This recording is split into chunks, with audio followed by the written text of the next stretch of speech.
Hello everyone, my name is Bishi, and tonight we're playing even more Ace Attorney. We are in day 1 of the investigation. Because they made me start with day 1 of trial at the very beginning, which really threw me off. We're actually in the beginning of investigation. We actually started it yesterday. So we'll see if we finish it today, and then if we can actually finish the next day of trial. Is this case literally, wouldn't it be fucked up if an astronaut killed another with a rock type of thing? Hey, that is exactly the joke I made, but I couldn't remember how it went. So I don't remember what I said. It was some kind of approximation of the joke.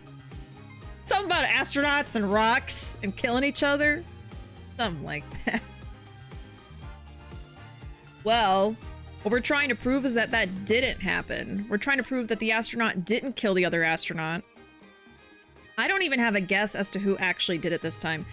I feel like it's some kind of plot, murder plot made up by the director guy. I'm suspicious of him. Unless it is Candace, but I don't know why a detective would kill some random astronaut kid.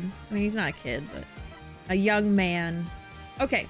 Anyway, let's hop in. Director guy's a walking red flag to me. Yeah, like someone said yesterday, he looks like a Gundam villain. He just looks like a bad guy. But I believe that it's a bait and switch? Sure. Sure. Can we discuss what we think that green table blob with the valves are? What is that? Like right here? Is... Do you drink it? It has like these little valves with... It's like standing up. And it looks like you... Do you smoke it? Juice? Just nondescript juice? Double but that's what I'm saying. Like, do you smoke it or do you drink it? What is that supposed to be? And like, if you drink it, it's just a shared thing at a table. Like, do they refresh it for each guest? Okay, I don't. Condiments? You just...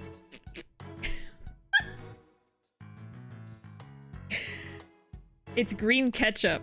What is that creature? Oh, you weren't here yesterday, were you? In fact, let's examine it. At first glance, it looks like a peaceful landscape, but then there's that creature. Didn't the Hope probe go to some planet? Maybe this is what its surface looked like. I don't know. I think it would have made the news if they discovered a creature like that. It did make quite a bit of news, though, when the probe came back. Yeah, but the Hope probe didn't even go to a planet. It went to an asteroid. That's a big rock kind of thing. Even aliens can't live there. It's some kind of hologram. Seahorse. Yeah, it looks like an alien seahorse. It's actually really cute. Worm. Oh, or it could be a big magic worm. Let me see, do I have one that looks like that? I have a yellow one. I have a green one. I have orange one. There's an orange one. Here, it looks like this one. It's like between these two. Just mix them.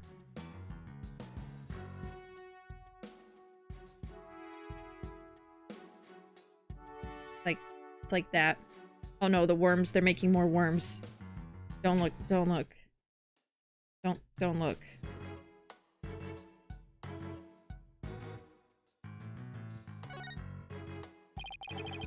That's some pretty futuristic looking furniture over there.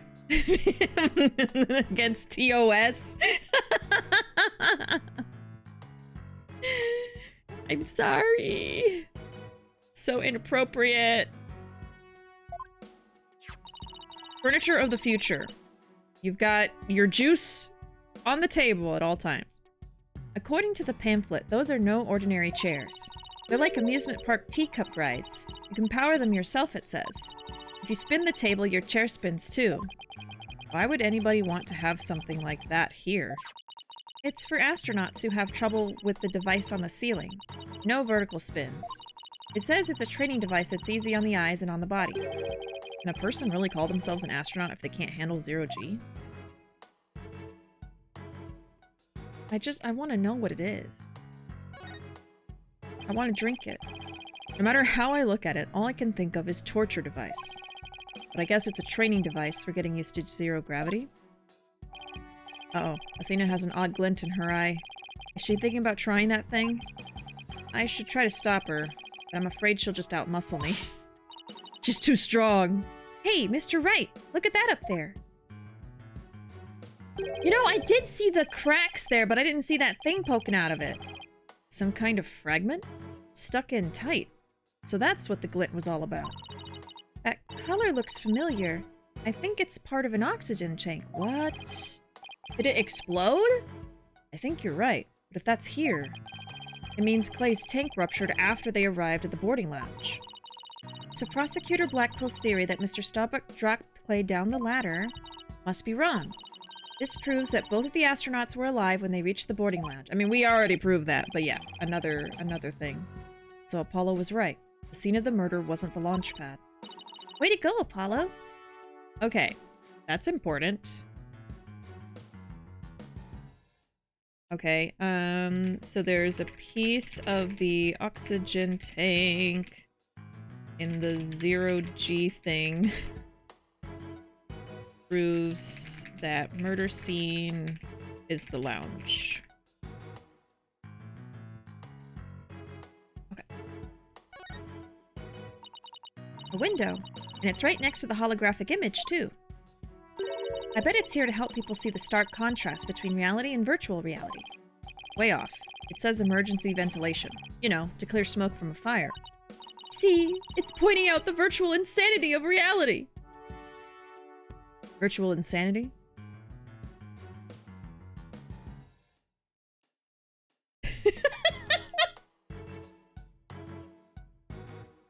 That's the name of the song, right? So, this is where they discovered Clay. Yeah. He was already dead when they found him. Let's take a look at the photo. So, he was stretched out like this and... Huh? What's that thing that looks like a thermos? Oh yeah, Phoenix doesn't know. Doesn't know anything. That's the thing that Prosecutor Blackwell mentioned when I was in court with Apollo. He said it contains asteroid samples. Right. Director Cosmos mentioned something about that too, didn't he? But they were brought back only 5 days ago by the probe that Hat 1 launched. I wonder what they look like. Do you think they'll let us see? So, Hat 1 was 7 years ago, I think. So it took 7 years for this probe to get back to Earth. Let's think about that after we've solved the case, okay? And then this murder happens right after the asteroid comes back. I'm telling y'all, it's aliens. I'm telling you. So it looks like there are 3 doors that lead in and out of the room. Let's check.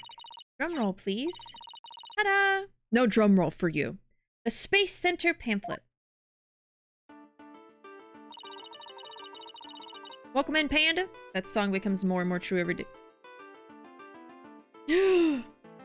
Yeah. I feel like my streams, video games, my pets, my people, those are the things that are keeping me sane right now. That's all that's holding me together. That's it.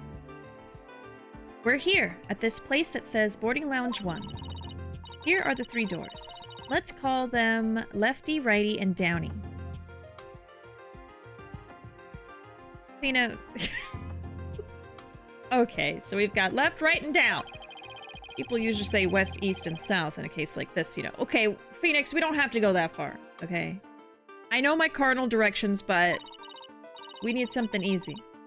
Details. Anyway, take a look at the west door. Oh god, now we're saying east and west. That door with the rocket icon leads to Launch Pad 1. I know because it says here on the map Launch Pad 1 corridor. So that's where we were with the detective. It was filled with smoke after the explosion. Right. Next up. Right-hand side of the map, or east, in your world. That's the door with the satellite dish icon to signify communication, aka the control room. Definitely says control room. Looks like it has another door on the opposite side. Okay, so I really do need to understand this. So yeah, left door goes to the launch pad where the explosion happened. The right door goes to the control room. So that's probably where the director was. Looks like it has another door on the opposite side. They communicate and exchange information with rockets and probes in space from there. So it's the center of the Space Center. The Space Center, if you will. Does everybody start to talk like Director Cosmos after they've been here a while? It seems they built a new command center on the 6th floor. That's what they used for the Hat 2 mission, so this control room was empty at the time. Okay, I should write that down. Sounds like the names of comic gangsters in a Looney Tunes episode. Yeah. Lefty, Righty, and Downy. Majima renders. Yeah, Majima renders, Kiryu renders are also keeping me sane. But who is sus? Who wasn't doing their tasks? Well, we've got to find that out. Who was venting? God, I haven't played that game in so long. It stresses me out. It stresses me out. And I feel like because I didn't really play it that much, just every now and then, other people were way better than me. And I would just be instantly found out if I was a killer. Like, I feel like in the beginning when the game first came out, I was pretty good at it, but after a while, you know, people memorize what all the tasks are, so if you don't say something accurate... I have friends who were, like, obsessed with that game, and playing it with them would be really frustrating because you could never fool them. Ever. I don't play it. It's too stressful. What am I writing down? Okay, so the lounge has 3 exits. Left, right, and down door. Control room next to lounge was empty at time of murder. There's a working control room on the 7th floor, I guess. What she said. I've always wanted to see the inside of a mission control room, and since we're here, I'd love to do that too, but it doesn't look like we'll be able to. They want to keep curious kids like you out. So the door is protected with fingerprint recognition. Only the director can go through. With that much security, I'm definitely not the one they're looking to keep out, Athena. You talk so slow. So apparently, the lock is also hooked up to a backup generator in case of emergencies. Okay, the door lock to the east can only be operated by the director. Backup power lets it function even when the power goes out.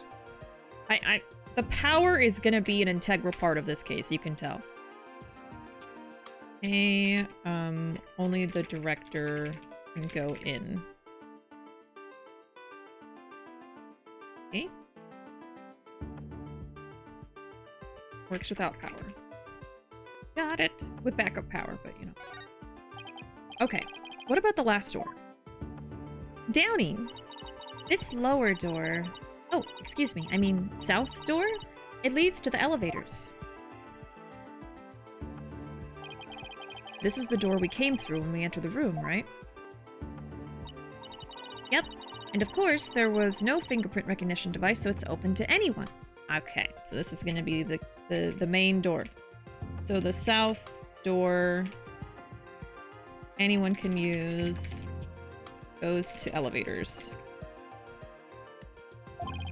But the elevators weren't working at the time due to the explosion. Right. I guess we'll see. Okay. Well, that's about it for the 3 musketeers of the boarding lounge. Thanks. Understanding the layout of the lounge should help us understand the case. That's why I thought we'd better have a good grasp of where all the doors go. Okay. Got that sorted.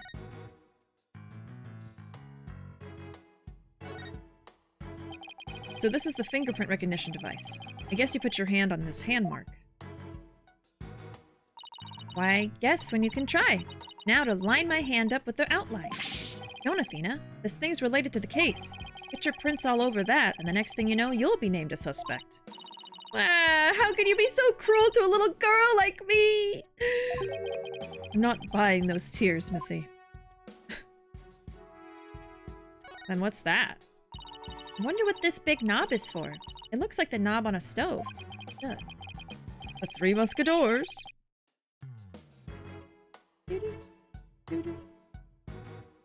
On another note, I returned to my second job after my 2-week vacation and found out they completely changed the register system. Boo! Boo! It's like they specifically waited for you to leave for them to change it. What the heck? I'm sorry, Oni. That is very annoying. It's the same shape, but I think that's where the similarities end. It's behind a glass pane. What kind of stove would require knob security like this? Well, the knob is straight up and down, so if it was for a stove, the burner would be off. Right. If it was for a stove. Yeah, why are we still talking about the stove? I wonder what it's really for. Something turned on by a knob that's not a stove? How about a rocket engine? If you had to start the engine here, the rocket would take off before you could get in. I guess all we can say for now is that it's a mystery knob. That's all you had to say. I wonder what that's for. Anyway. Okay. What is this? Oh. The moonwalk apparatus.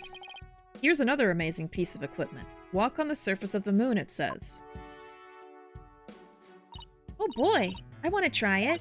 Gravity's weak on the moon, so I bet I could do mid-air somersaults.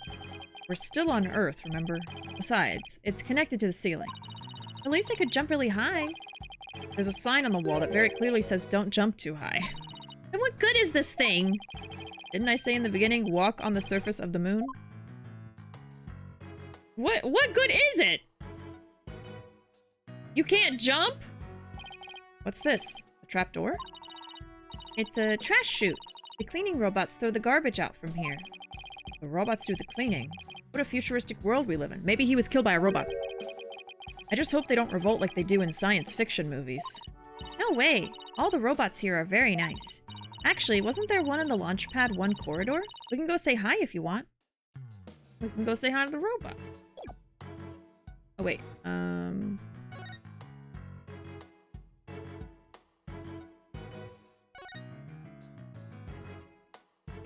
Oh, what? Something shiny.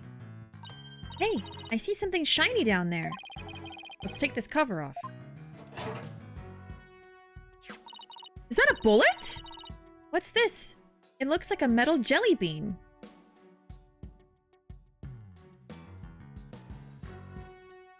Yeah, go ahead and try to eat it, Athena.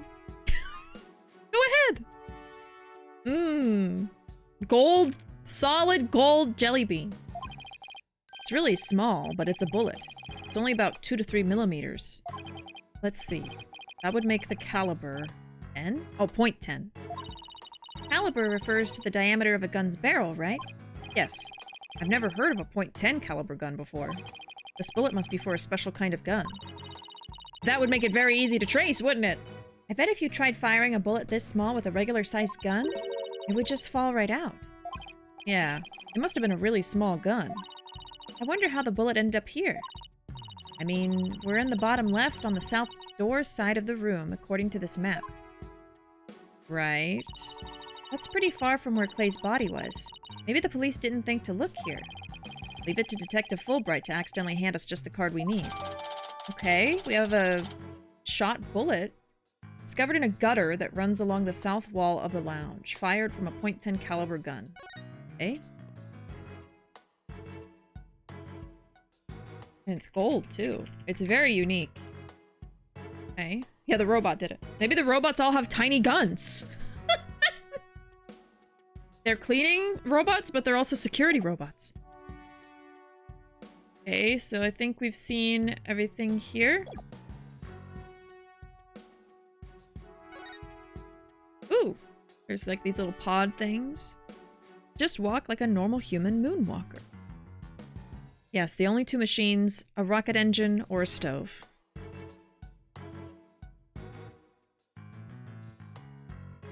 This game can be so funny, but other times I'm just like, what is this dialogue?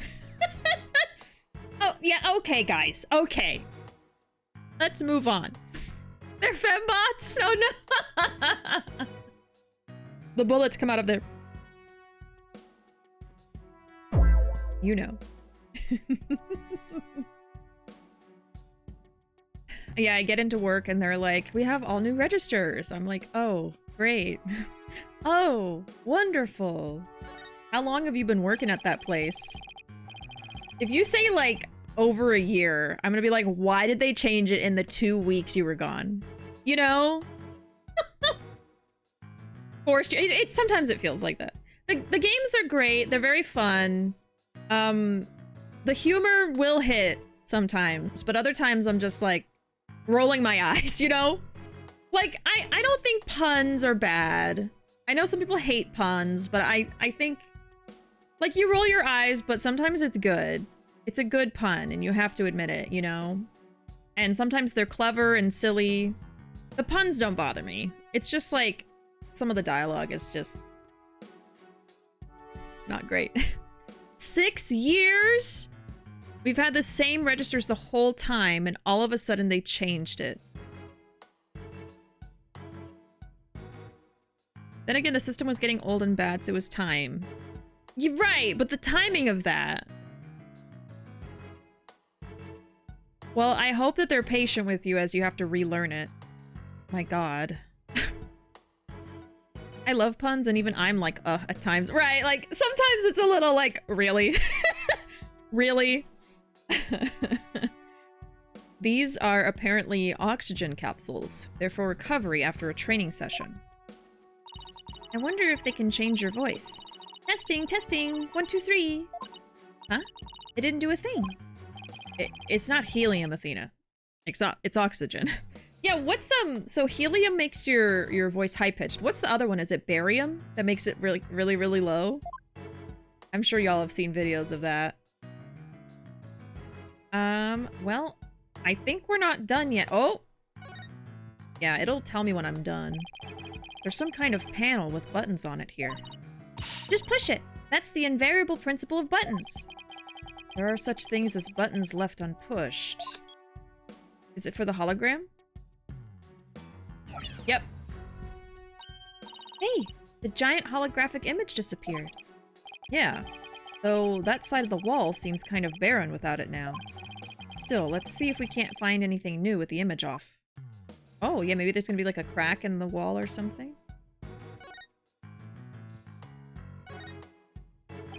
With the holographic image off, the screen is completely black, which for some reason makes me think of losing an argument to Prosecutor Blackwell in court. But at least it's got my brain revved up. I come up with my best ideas at times like these. Huh. Now let's twist the other way. Oh! What did I say? What did I say? Exactly. Exactly. Like a spider web. Hey, Mr. Wright, take a look at this. It looks like a bullet hole. All right. Great find, Athena. Why didn't I think of that? I thought of a crack. I was like, oh, maybe there'll be a crack somewhere. I didn't even think about the bullet. It's pretty big. Whoever fired this shot must have been using a pretty large gun. And then we have a tiny bullet? You think so? Based on my experience, I'd say this was fired from a regular pistol. Well, whatever size it was, somebody fired a gun in here, right? Apparently. This is an important fact. You see a bullet around somewhere? So I probably was meant to find the crack first because Athena even gives you a hint. She's like, oh, we should find the button that turns off that hologram. And then, oh, now that the hologram's off, we should look around and see if there's anything interesting.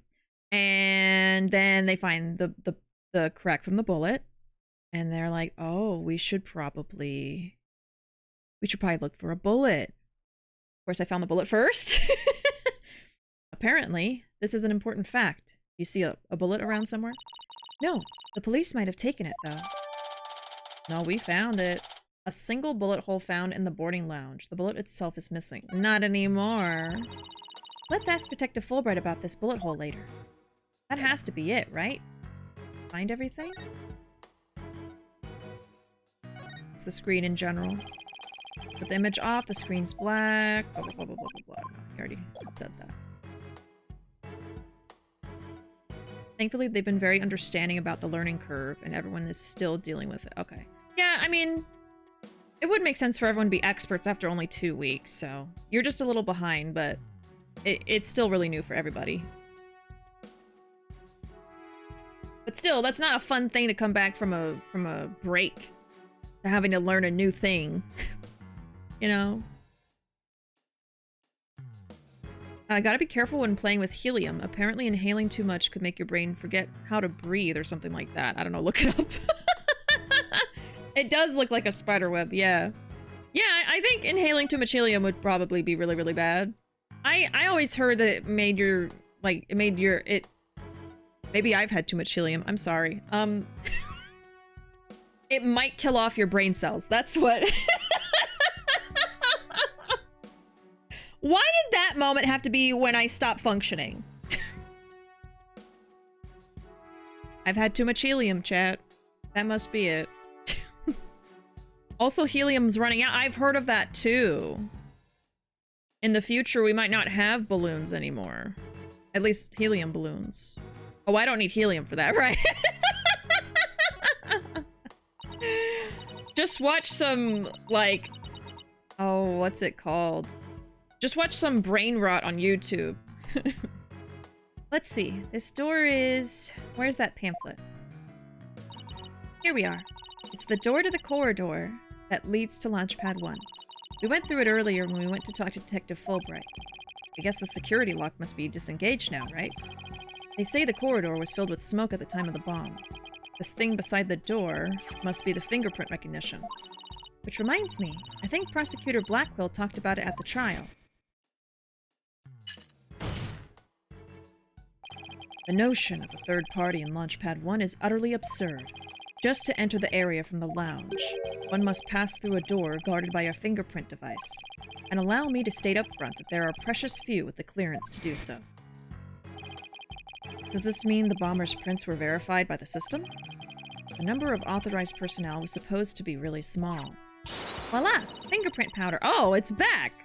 I brought it just in case something like this came up. I found it at the office. I've been just itching for a chance to use it. Wow, way to think ahead. Let's dust the fingerprint recognition device and see what we can find. You got it. Now to sprinkle some here and a little over there, and...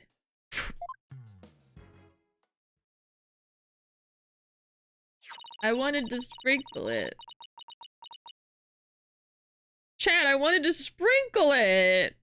Let's see what we have here. I didn't get to sprinkle! They took my sprinkling away! Oh, we got something. It's only a single set. Isn't that a good thing? Sure wish we could figure out whose prints these are. Although I doubt we'll be so lucky as to get the culprit's prints on the first try.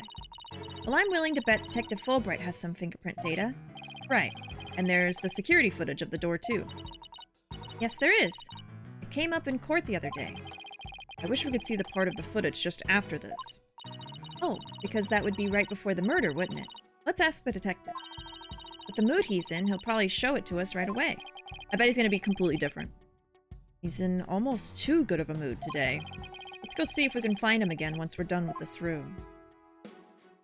Okay, now we're done. There we go. Oh! Chat? Why does it have boobs?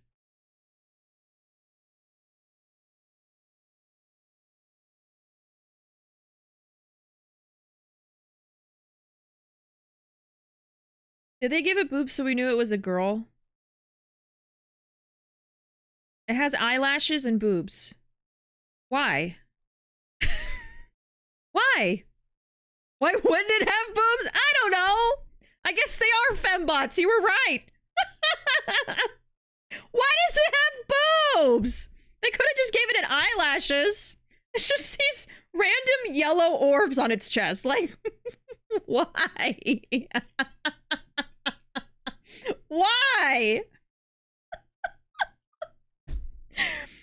Welcome to the Space Center, guests. Welcome. I have boobs. And I don't know why. Yikes. What in the world? Why does it have boobs? My name is Ponko. Ponko. Are you sightseeing? Are you lost? Are you looking around? Choose one. I will guide you. It's a robot with boobs? I am not a robot. I am Ponko. Psychological observation and navigation companion. Ponko. Well, I'm glad we got that cleared up. Oh, Ponko, I've missed you. Huh? Do you know this thing, Athena?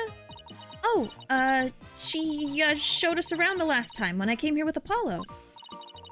Oh, you're such a good girl, Ponko. That's a good girl. Oh, thank you. Thank you. I'm so happy. So very happy. Wow, a guide robot. That's pretty cool. My name's Phoenix Wright. Nice to meet you. I don't know you. I don't know you. Bitch, I don't know you.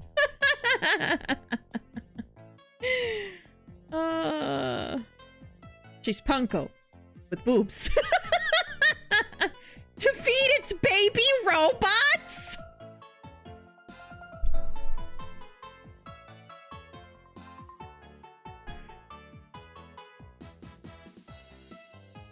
Would put a whole new meaning on flashing your boobs.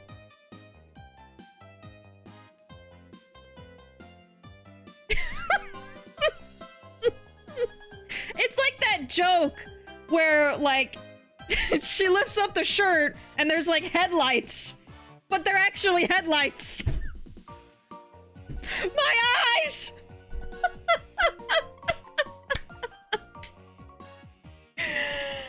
Oh my god.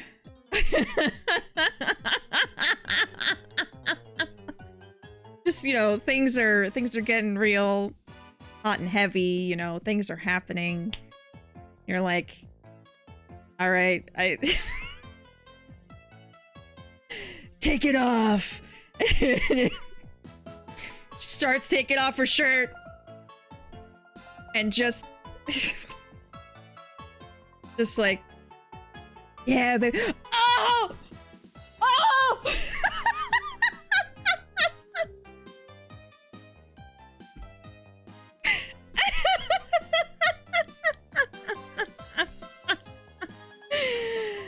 Oh. And they're like the floodlights. What is it, like halogen or something? I don't remember the name. Those super powerful ones. Oh my god. Welcome in We're Normal. Welcome in Zoe. Great timing, you two.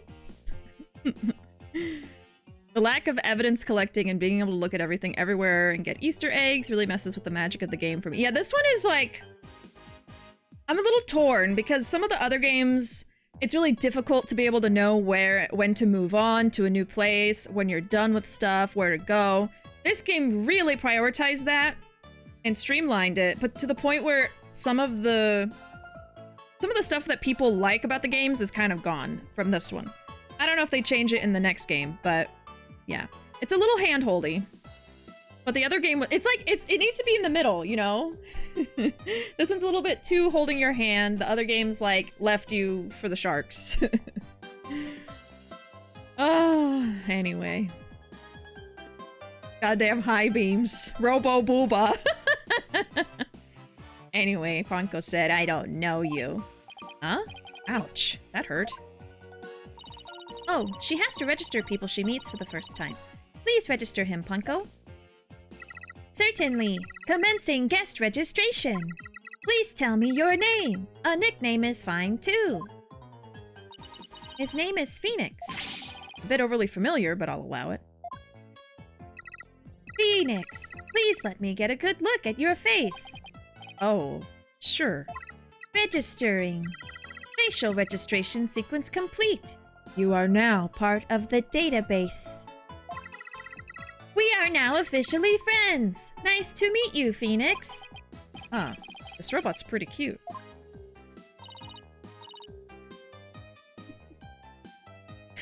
You made a friend, boss. Isn't it great? Phoenix, Athena, allow me to guide you. Right this way. Oh, goody. Let's go, boss. Yo, where? Huh? Where are we going? December 19th. Cosmos Space Center. Space Museum. Wow. The aliens. Oh, wow. What is this place? Is that rocket real? That would be super cool to see in person. Welcome, welcome. The Space Museum is open to the public every day of the year from 9 a.m. to 7 p.m. Learn about the history of our nation's space development and the Hat 1 project.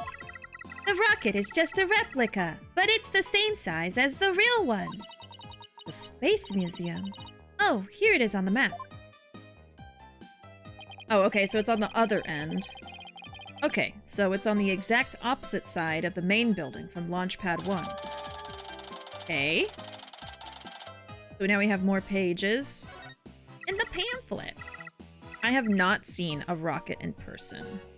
I have not. I bet she did the murder. Not innocent Ponko. Robo Booba, Ruba, if you will. It's only one letter away from Roomba. They gotta start putting boobs on those things.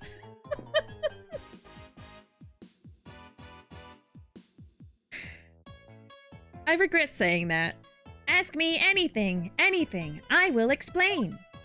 Why do you have boobs?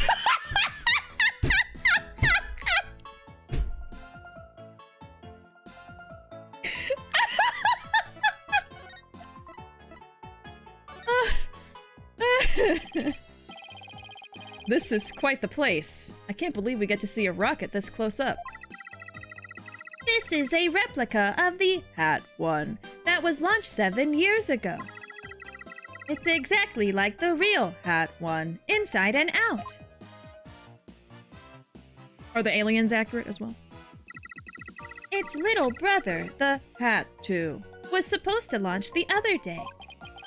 I wonder if Ponko knows why the launch was canceled.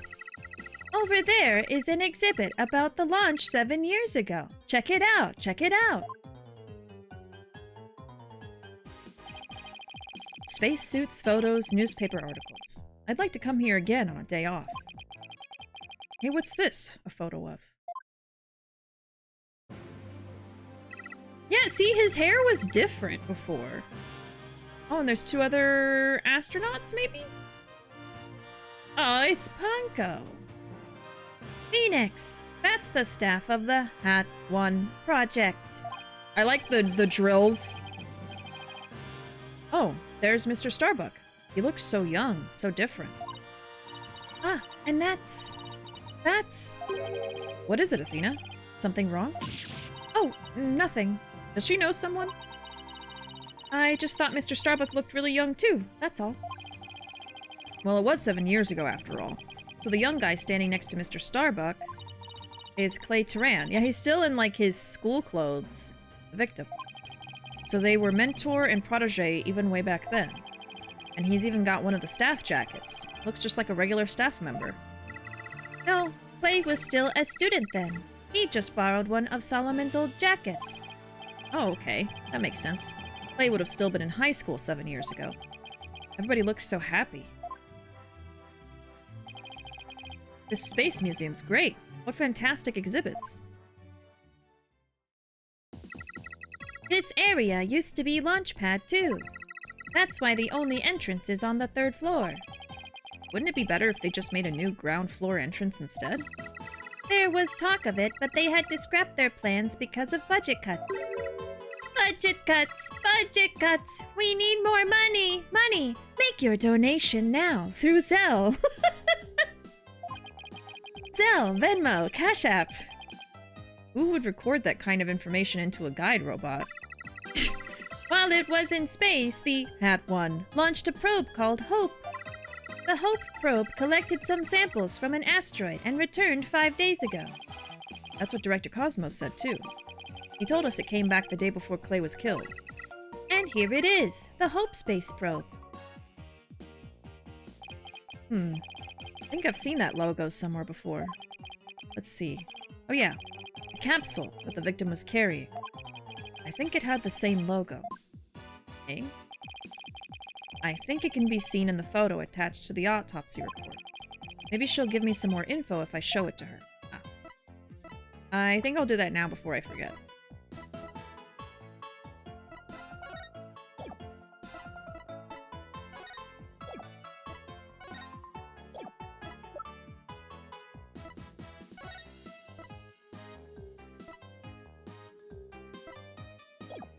Okay, what did he say? Okay, the autopsy report. I'm sorry. I couldn't even think anymore. I was like, what did he say?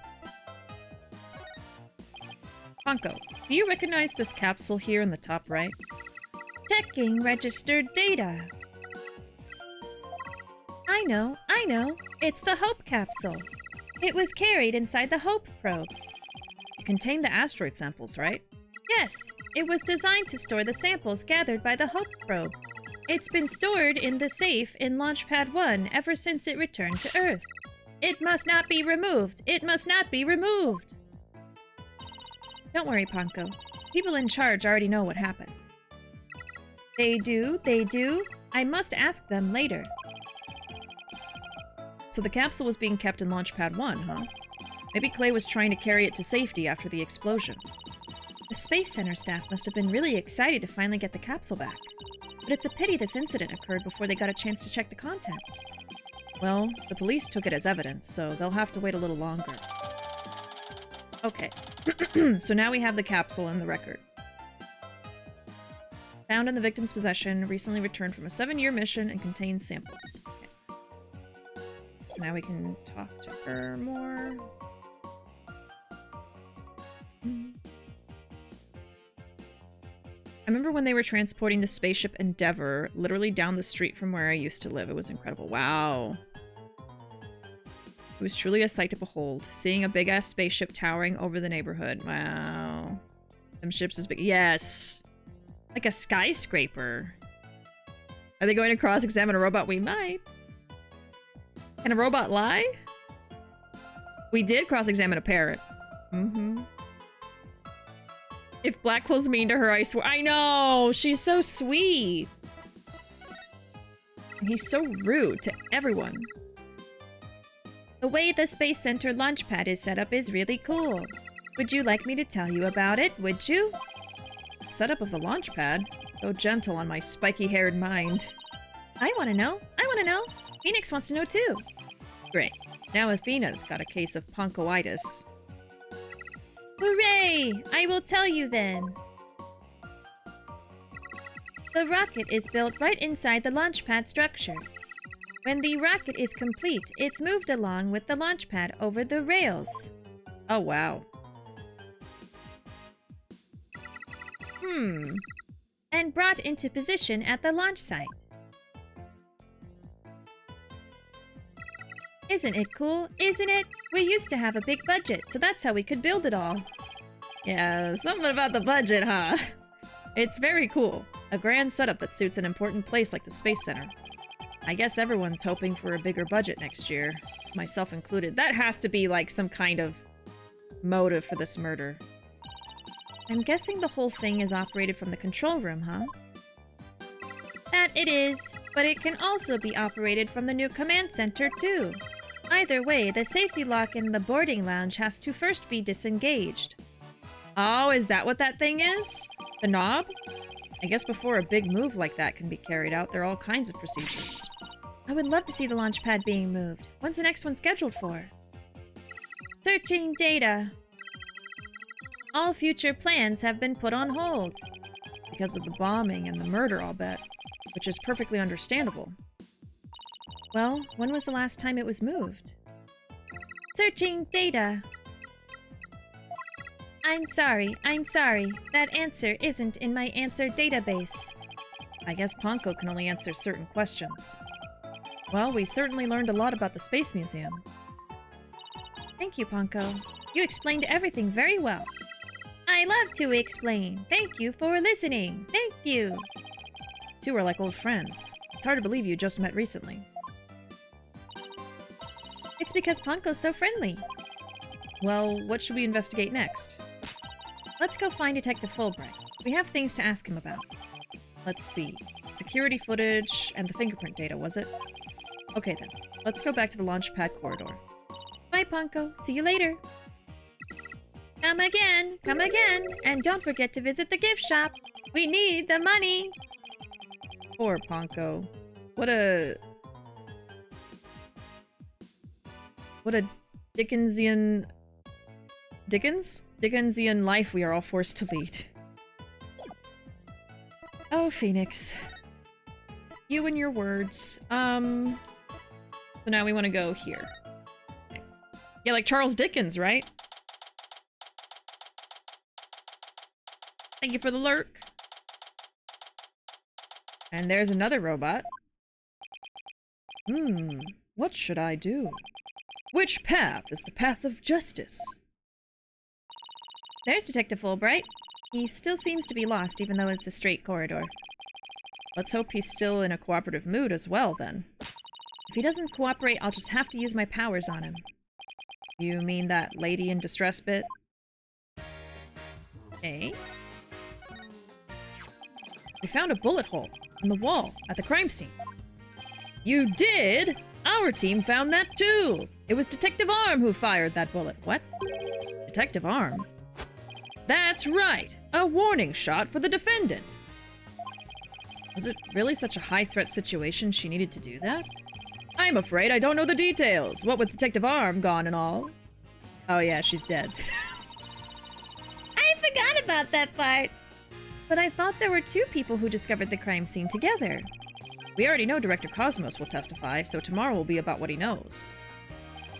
Hey, you're pretty smart! That's exactly what we're planning to serve as the main course! Hope it goes down easy. Okay. Bullet hole. In the...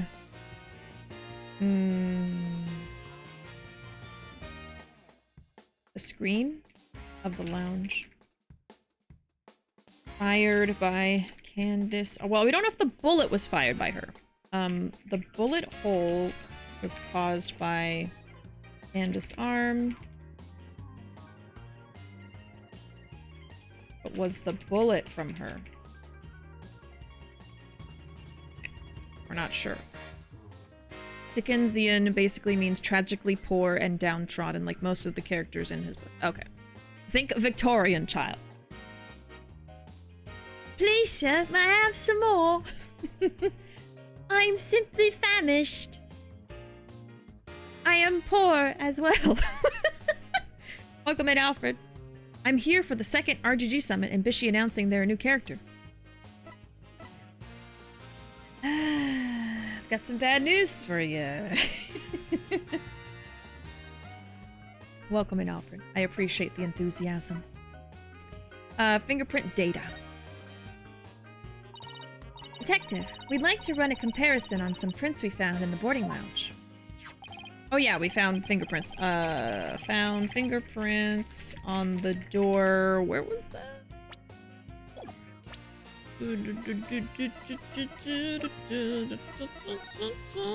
That was, a launch pad door.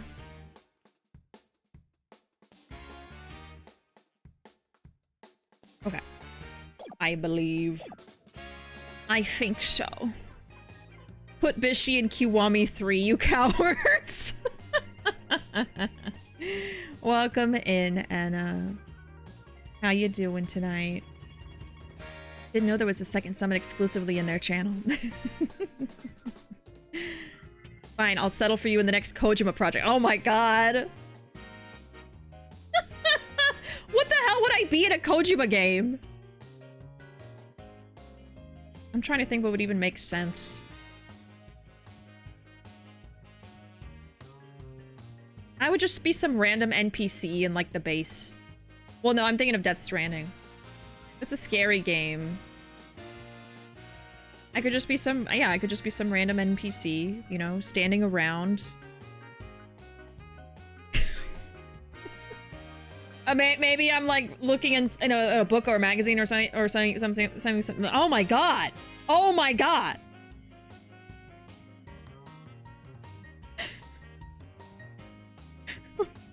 What the fuck just happened to me? What even happened to me just now?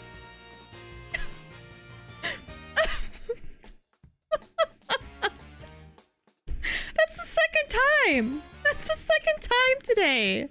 I'm so tired. I did the lawn today. I did the landscaping. I'm exhausted from that. I still wanted to stream, of course, but I think that's why my brain's really fried today. Phew, she's a robot confirmed. They had a soft reset. That was horrible.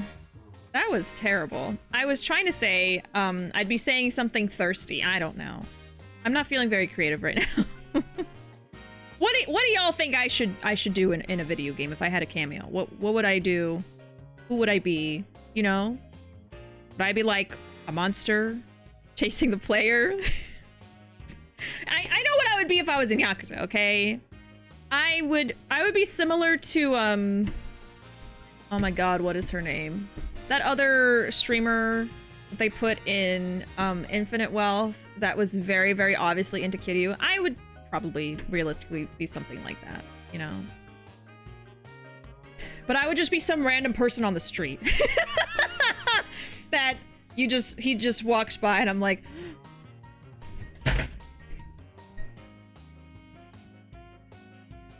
I dropped my controller. Okay, yeah. They're never gonna put me in the game at this rate. I can't even hold my controller.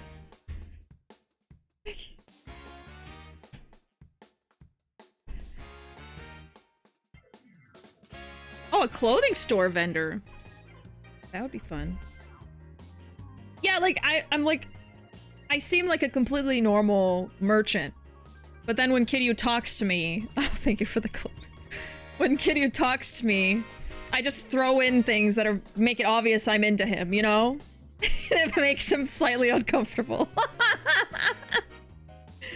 Yeah, like, he has to go there to buy a shirt for some sub-story or whatever. And, I'm just like, hello, welcome to Bishi's Bishin Blouses. My, what beautiful eyes you have. and then, you know, just what, oh, that's weird. Okay, whatever, let me buy my shirt.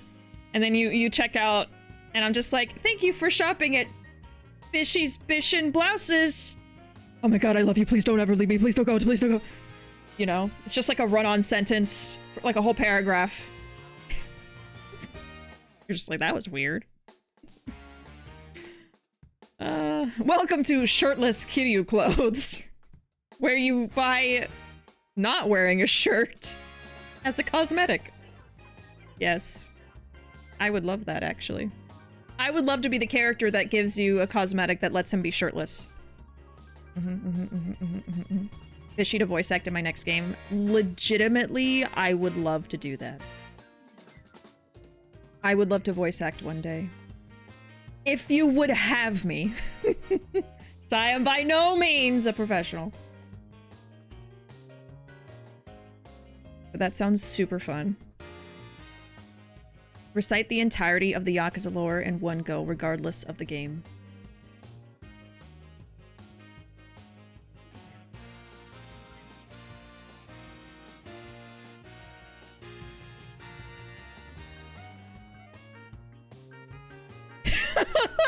I'm like...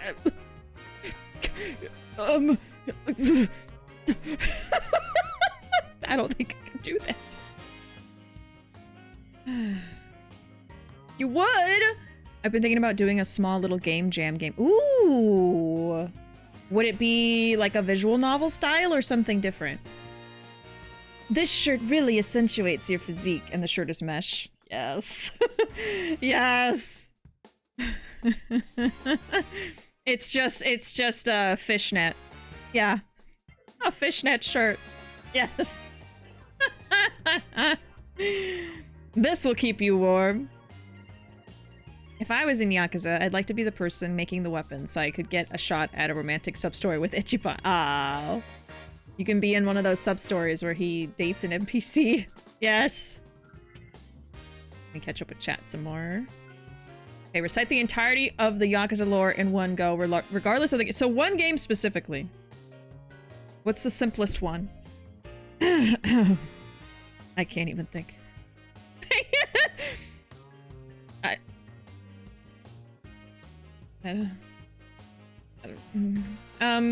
Yakuza 0. 2 dudes named Kiryu Majima. Majima is, he failed on a Yakuza mission, and so he was punished and tortured. And now to get back into the Yakuza and earn back their trust, he has to run a cabaret club and make back money. Oh, does he? I don't actually know. Kiryu is just starting off in the Yakuza, has to prove himself too. He runs a business on the side in real estate. Majima runs a cabaret club. Majima is ordered to murder this woman, but then he can't because she is so nice. And he doesn't want to. So instead, he helps save her life and not kill her. And what the fuck does Kiryu even do in that game? I don't even remember. I only remember Majima's story. Kiryu gets framed for. Oh my god, what does he do? He I remember at the beginning he was like beating up some dude. And there's a little plot of land that the Yakuza want to buy because they want to build businesses on it and make money, but they can't because someone has the deed to the land, and they don't know who it is. But well, actually, I think they do. This is the worst summary of Yakuza 0 that anyone has ever heard.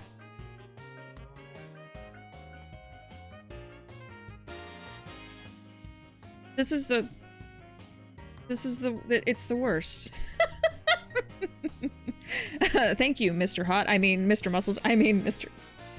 Kiryu. It would be a visual novel, because those are the ones I love to make. A queer visual novel. Yes. We love that. 2 dudes, 5 storylines apart, because they're not gay, but they really are. Yakuza 0, 2 dudes, they kiss. That's what I should have said. What if instead you're like a historian documenting the events of the games, but you go up to Kiryu himself to see if you can get a personal look at the man himself? I feel like I could just be like a very campy, like, fan character, you know? Just like over the top. Cringy? Yes. Yes, sure. That's fine. And it just... I think that's how it would go.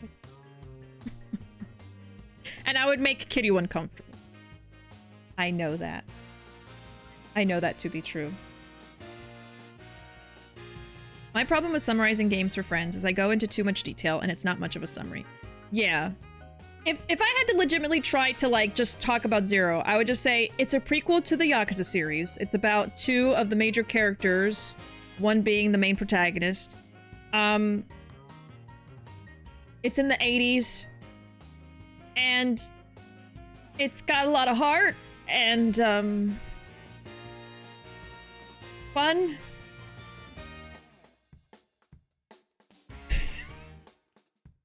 I'm dying here, chat. I'm dying here. I gotta stop trying to make jokes and just play the game. My brain is not working today. I think we all need to understand that. I don't know. I think if someone popped into the chat right now and legitimately was like, hey, Bishi, I'm a new viewer. I want to get into the Yakuza series. People said I should play Yakuza 0. What's it about? Then I would be able to think of something, I think. If I was put on the spot. If I was pushed into a corner. Bishi, we can be cringy tourists in Japan trying to marry the Yakuza. Yeah. I think that would be great. And that's fine, you know? I'd be fine with that. Kitty would end up giving you life-changing advice before or after beating up some thugs after you for no reason. Yes. I'm like going around to different people that obviously look like Yakuza and trying to find Kiryu. And Kiryu hears about it, like, oh, there's some person like hunting for you, Kiryu. And it's like one of those things where it's like telephone, and each person has said something different, so by the time the news gets to him, it's like, oh, it's this like terrifying like Yakuza killer, and they're on the hunt for you, Kiryu. You gotta run away. And he's like, I never run away. And then he goes searching for this person, like, I gotta find them before they find me. And then it just turns out that I was just a random tourist that's obsessed with Kiryu, and I want to marry him, and I was trying to find him, and I was doing it in all the wrong ways by asking normal Yakuza guys, and they are trying to kill me because I'm meddling. I don't know. I'm bothering them too much. And then Kiryu has to end up saving me. And then finds out I was the person and is like, why are you trying to kill me? And I'm like, what? I don't want to kill you. I want to marry you. And then I start attacking him.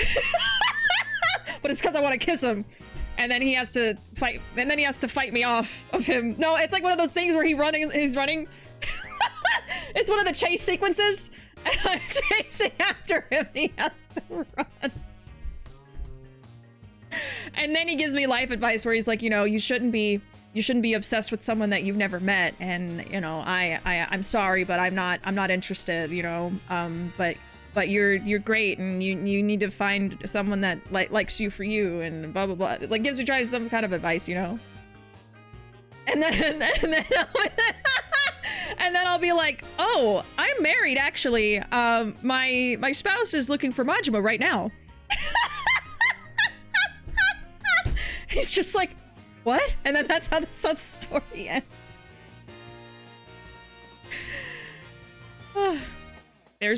That's a fanfic. I basically just verbalized a fanfic. Yakuza 0. It's a story of a man who works at a fantasy hostess bar who gets champagne poured on him. He licks it up and it's very hot. Ruuuvo pops out of the sewer. Did you find him yet?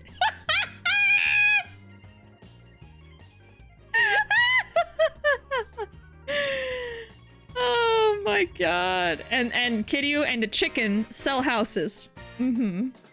He hears that you're a 7-foot-tall beast with a mohawk and tons of weapons and sees you and is like, that description was inaccurate, wasn't it? Can you tell me how to get to the station, hot stuff? Oh my god. Oh, I need this fanfic for reals. Depending on the person, I have different ways to appeal to them. If they love old school games, I tell them about the arcade ones available to play in the series. If they're a gamer, I tell them about the hot shirtless dudes. If they like Japanese crime dramas, they probably already play them. If they're my mom, chances are they already have the wrong idea of what the game is about based on my obsessions. Hey, my mom, the only thing my mom knows about Yakuza is that there's hot dudes and they have big butts. And they're Japanese. That's all she knows. And there's violence.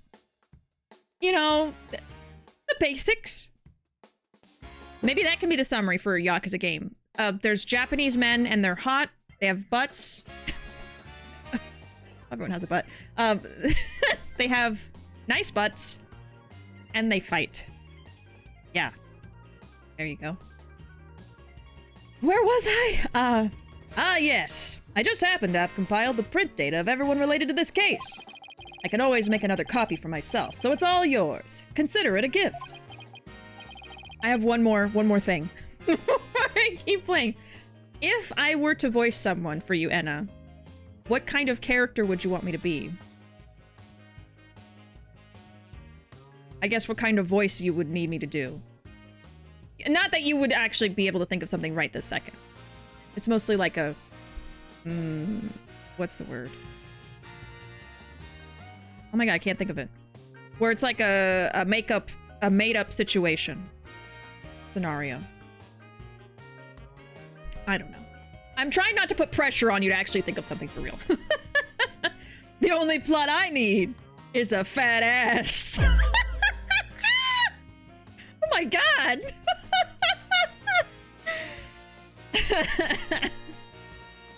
Show his ass! Show his ass! Bishy's mom. My child is so funny. Oh my god. No, my mom would be like, yeah! Oh. I have to get it from somewhere, okay? My friend had been procrastinating starting the series. Now with Kiwami 3, they're just gonna wait for Kiwami 4. I told them I'm not sure if they would do 5, and I don't think they'll do 6 at all. Yeah, 6 is not gonna get a Kiwami because it's already in the Dragon Engine, so... I'm sure people would like a revamped 6, because the people had a lot of problems with 6, but they're not gonna redo that one. I really like your cool guy voice, so the badass tsundere. Oh, okay. That sounds fun. This is quite a bit of data. Well, when I said everyone, I meant it. Prosecutor Blackwell said to dig deep, so that's what I did. It sure took a while, though.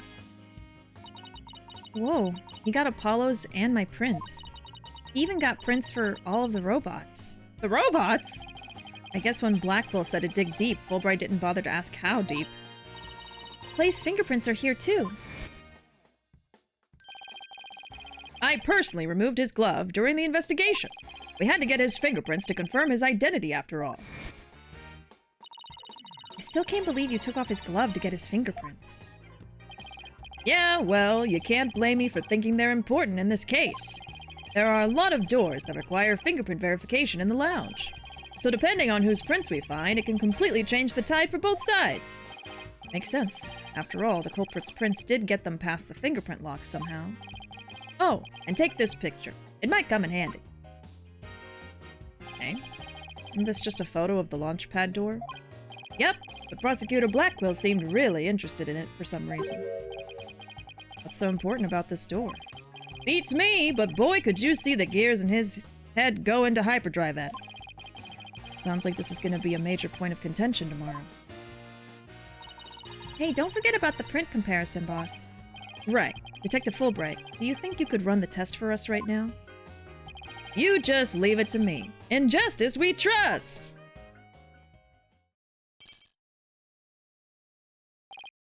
Okay, here we go. Looks like it was Mr. Starbuck who opened that security door. He must have opened it when they went to go board the rocket. His heart must have been full of hopes and dreams for his space adventure right then. Okay, Starbuck's prints were found on this door. Also see photo taken after the incident. Okay. They are Starbucks. So, is that it?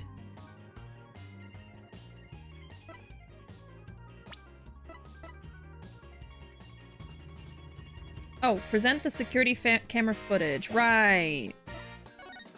I knew there was something else. No, that's not it. The victim went to all that trouble to save the defendant. And then he was mercilessly killed. Is there no justice in this world? Justice was trampled underfoot that day. That's right. Acts of justice and selflessness are not always rewarded. It pains me to say it, but I've come to realize the truth in that recently. Sounds like he and his personal philosophy are going through a midlife crisis.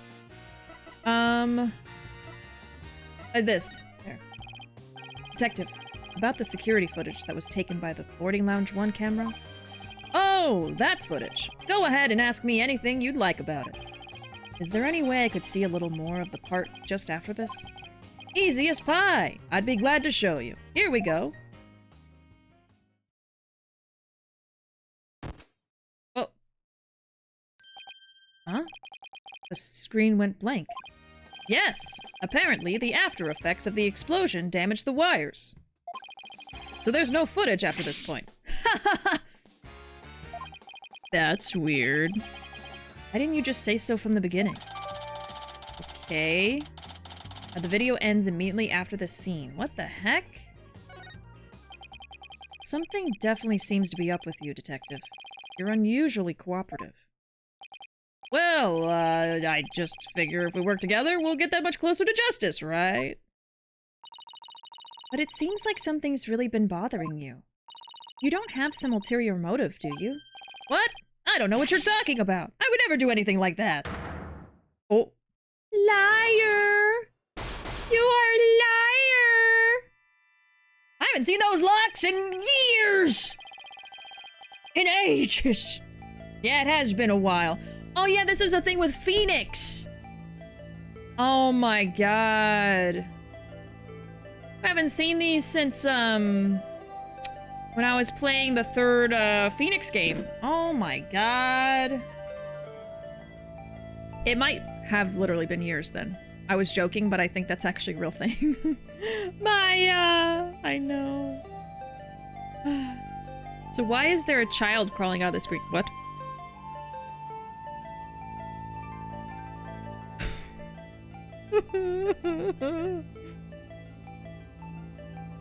Maya. You know, I haven't actually seen that movie. I like scary movies, but I have not seen that one. I remember I would have nightmares about that movie without even watching it. Just from, like, the trailers, I guess, that would be shown all the time. I could probably handle it now, but I don't know. I don't know. Oh, no, yeah, you had to. You had to. I saw the American version. It was scary as hell. Loved it. Is the American or the Japanese version thought of as scarier? I think it's the Japanese version that people say is even scarier, right? But I know the American version is still scary too. I just know that I cannot make Ruuuvo watch that with me because they watched it as a kid and it, like, scarred them. They were so scared of that movie, so I'm not gonna make them sit through something that scared them as a kid. I'd have to watch it by myself, which doesn't sound fun. Depends on what you're looking for. Okay. I just know that, like, I hear a lot that Japanese horror is just really, really scary. And some people feel that it's, like, scarier than Western horror, you know? I will cease to live. No! No! It'll be like The Real Ring. After we watch the movie, we die. Okay, the stories are different, but they both have the bare essentials. Right, yeah, I know that the stories are different. I think they're both really scary. Like, the difference between... Oh, yeah, maybe I was thinking of Ju-on. Like, the difference between Ju-on and The Grudge. Ju-on was way better. Right, that's what I heard. I think that's what I was thinking of. So was it The Grudge or The Ring that scared you, Ruuuvo? Was it The Grudge, actually? Because The Grudge is the one where she makes, like, the guttural sound, right? I'm not gonna do it, because I don't want to scare anyone. For one, Samara is a kid. Sadako is, like, a whole woman. No, it was The Grudge. Okay, I'm sorry. I knew it was one of those. Those are, like, the two scary movies from back then. What was that, like, early 2000s? I don't remember. It's been a while, but those are definitely Cyclops. Did you just mouth psyched? Is there something I should be psyched about? No. Cyclock. It's a system of locks on the secrets in a person's heart. I can see when people are trying to hide those secrets by using the power of this Magatama. Presenting evidence can break those locks and reveal any secrets they're hiding. Mr. Wright, how much did they bilk you out? How much did they bilk you out of for that piece of rock? If you've been swindled, I know some lawyers I can introduce you to. I'm more than capable of representing myself, thank you very much. It isn't some kind of fraud, it really works. A friend gave it to me a long time ago. But I guess seeing is believing. Allow me to show you. Let's see what presenting the Magatama will reveal, shall we? Okay. Let's try it. That's fun. Now that you're playing as Phoenix, you get to do his mechanics again. Take that!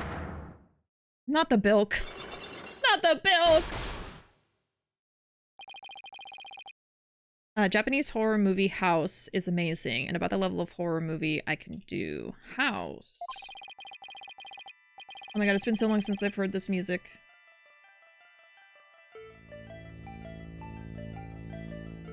Ooh. Oh, it's on HBO.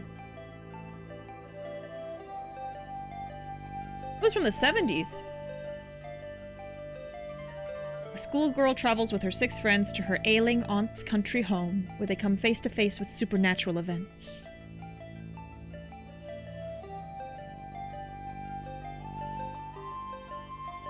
I'm looking at pictures from it. Is that a ghost biting a lady's butt?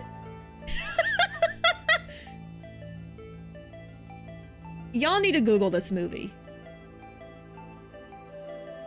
She's wearing clothes. It's just like, it's like floating down towards her butt, and then it just like bites her butt. What? Hello? It is from the 70s. It's like a really bad green screen. Oh my god. The head turns into a watermelon and bites her? It's meant to be comedic horror. It's insane. Okay, you've heard of it, Ruuuvo. Of course you've heard of it. The director consulted his child on what's scary to her and included all the concepts of her responses. Wow! That's interesting.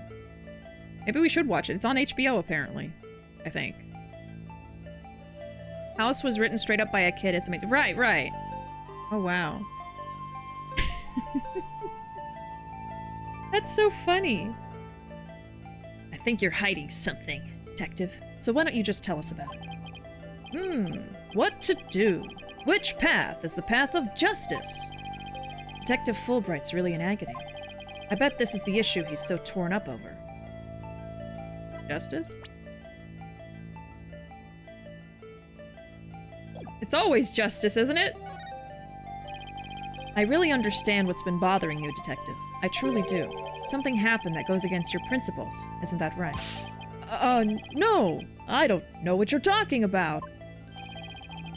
Until the explosions occurred, everything was just fine. Is that a fact? Yep, peaceful as peaceful can be. Everyone whistling a happy tune as they did their job. You never saw a more relaxed guard detail for a routine rocket launch. I don't think the guard detail was as relaxed as you claim, as long as this exists.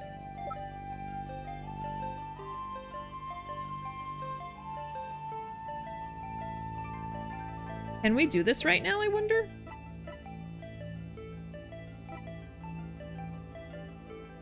Maybe the bullet hole? Take that! There must be something wrong with my sunglasses today. Yeah, that wasn't it. You aren't presenting that to me as evidence, are you?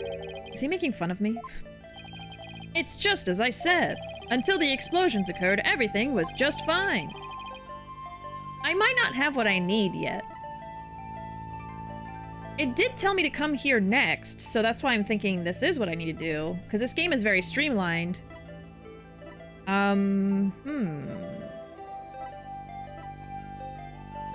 guard detail was, not relaxed, as long as this exists. I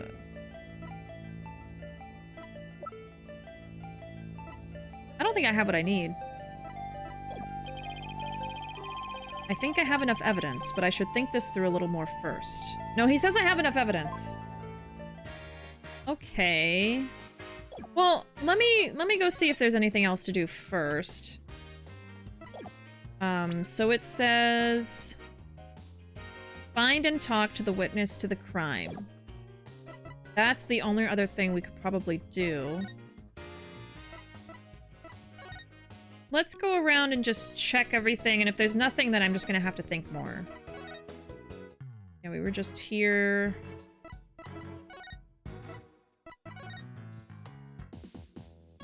I think I have everything. I just need to think more about it.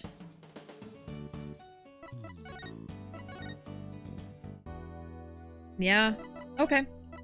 I guess so.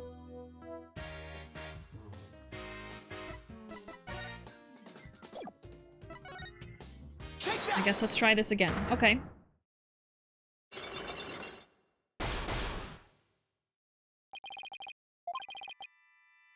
I can try the bullet, I guess. Thank you for the clip. Substory 69. Okay, justice.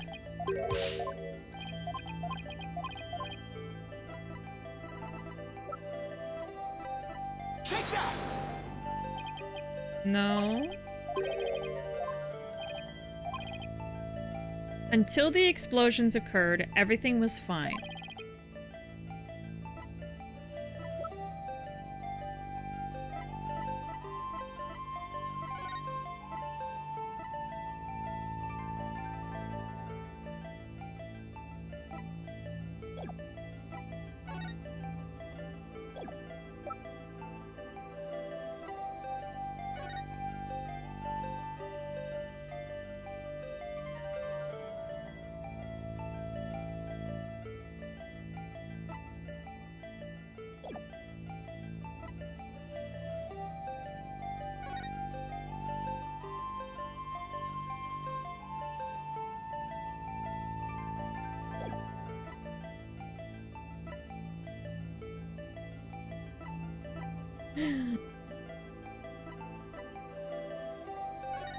I really don't know what he's talking about.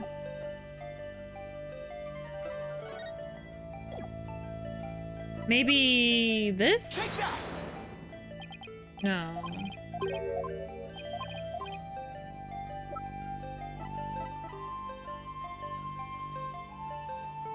Take that! I guess I'll just keep trying everything until we figure it out. Hey. Take that! Weird. Whoops. I didn't mean to do that. I really feel like I don't have what I need, though. The 3D chains. Okay. Trial and error never fails. I hate doing it, but I don't know what the hell I'm supposed to be picking here. Take that!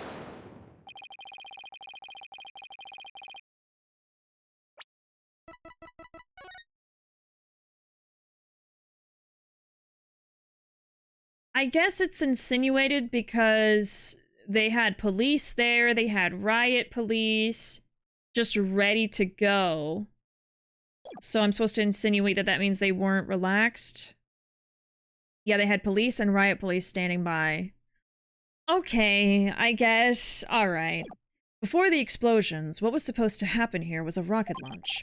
And yet, security was so tight they even brought in a special task force. I'd hardly describe that as a relaxed guard detail. Right, my bad, chat. Now hold on just one moment. The entire nation had their eyes on this extremely important rocket launch. That's why I was called in on a special security detail. As versatile as you are, I can certainly believe that that's true. But I say it's very strange that this person would be part of that detail from the outset. Right. She specializes in bombs. Why was she there? Already. Detective Arm specialized in bomb cases. The fact that she was here on hand means that you people knew there was a possibility a bombing would occur. You got me, Mr. Right!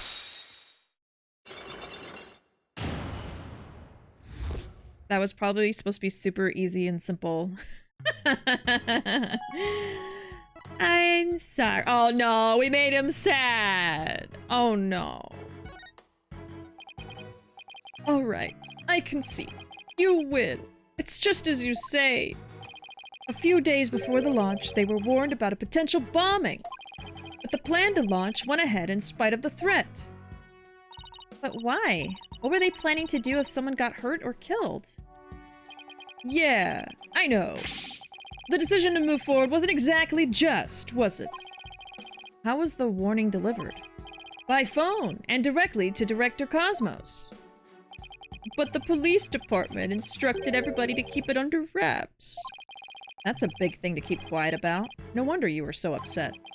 But it's not only that. I've been distraught about Prosecutor Blackwell as well. Prosecutor Blackwell? Well, as his handler, I'm sure you have a lot of difficulties. That's not it. It's a question of justice. I've been wondering about. why he's allowed to stand in court. Me too, honestly. The reason he's still prosecuting. Detective Fulbright, please tell us everything you know. Well, talking to you folks about it would definitely be breaking the rules. Never mind that. What are rules but things to be broken, right? Well, to tell you the truth, having a prisoner act as a prosecutor is highly irregular. I think we guessed that much. So why is it being allowed? I've been wondering and wondering about it. So you weren't told why either, huh? No. I guess the order came from pretty high up the ladder. Yeah, it would have to have. It would have... Yeah, it would had to have. Okay, we're gonna go with that. But Prosecutor Blackquill told me once. The hunt I've been on for the phantom of 7 years past continues, even still. 7 years past? A phantom, huh? And not one of the friendly variety either, I gather. Okay. 7 years, huh? I knew he had some kind of connection to the space station because of... They've been dropping some hints, you know.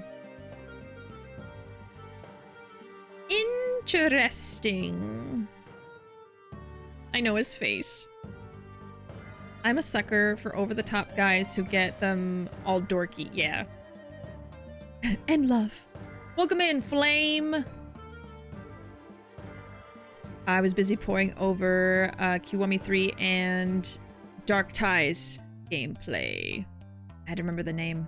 Welcome in, Flame! I am on the fence about looking at the Tokyo Game Show stuff. I feel like I want to be surprised by things, but I've also played the game already, so I'm like, why would I deny myself? So, I don't know. I definitely don't want to listen to the karaoke stuff. I do want to save that for when I actually play it. I think... I don't know. Like, I kind of want the, whatever the host thing is, I want to kind of, like, maybe be surprised by that. Like, what you can do in it, how it works, all of that. I don't know.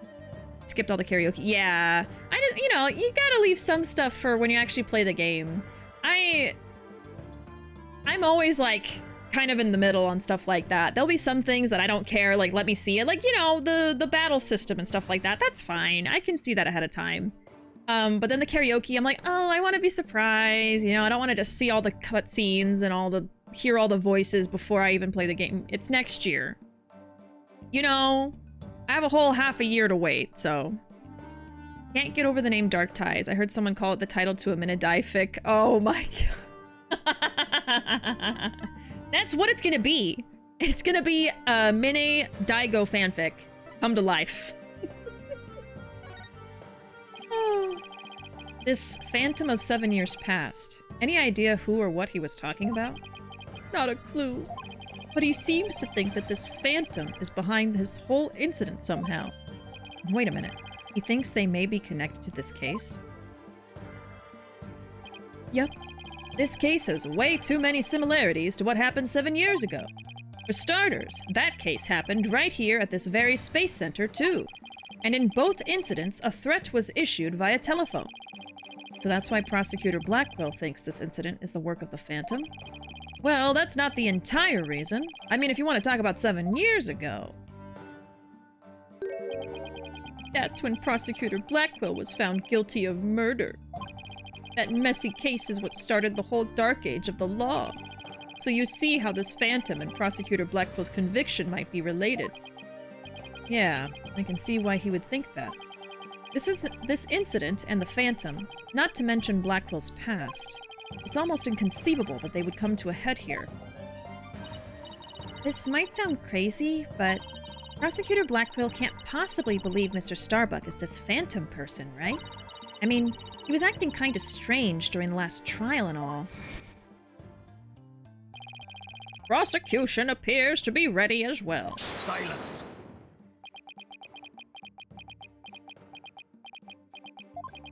Not yet. I'm not quite ready yet. Hmm? Grah! Ah! I'm scared. No, I doubt he thinks Mr. Starbuck is his phantom, but I do get the feeling that he thinks the defendant has ties to them, which is why he's acting so impatient. He's got a personal grudge against Mr. Starbuck, and that's not real justice. I've always trusted in Prosecutor Blackwell's judgment until now, but this time, I'm just so overwrought about it all. If he's lost his ability to think rationally, I'm afraid it might lead to a false conviction. I've never seen Detective Fulbright so tormented. This must be why he's been so cooperative. Don't worry, that's exactly what we defense lawyers are working to prevent. I feel bad for Prosecutor Blackwell, but I'm going to be rooting for your team this time. But don't tell him that. You have to promise me you won't! Detective Fulbright, I guess I was wrong about you. I swore to reform Prosecutor Blackwell and make him a valued member of society again. So I can't just sit by and watch him give in to his emotions and tear the defendant apart. You are the only ones who can stop him in court. You really care and want what's best for Prosecutor Blackwell, don't you, Detective? Leave the courtroom to us. It's not like we want a guilty verdict either. I was hoping you would say that. I'm really grateful to the two of you. To show my thanks, I'll give you another bit of information. It's about the eyewitness. I saw her hanging around the Space Center entrance a little while ago. Really? Then let's go find her, Mr. Wright. Thanks, you two. I feel a lot better now that I've been able to get that off my chest. I'm going to work extra hard to find that perfect piece of evidence for you. In justice we trust. On 3. 1, 2, 3! In justice we trust! Okay, later. They, like, didn't do it. He just said it all on his own. There he goes. Wait, were we supposed to say in justice we trust back there? They really didn't say it! Let's go see that witness now. Alright, the Space Center entrance it is.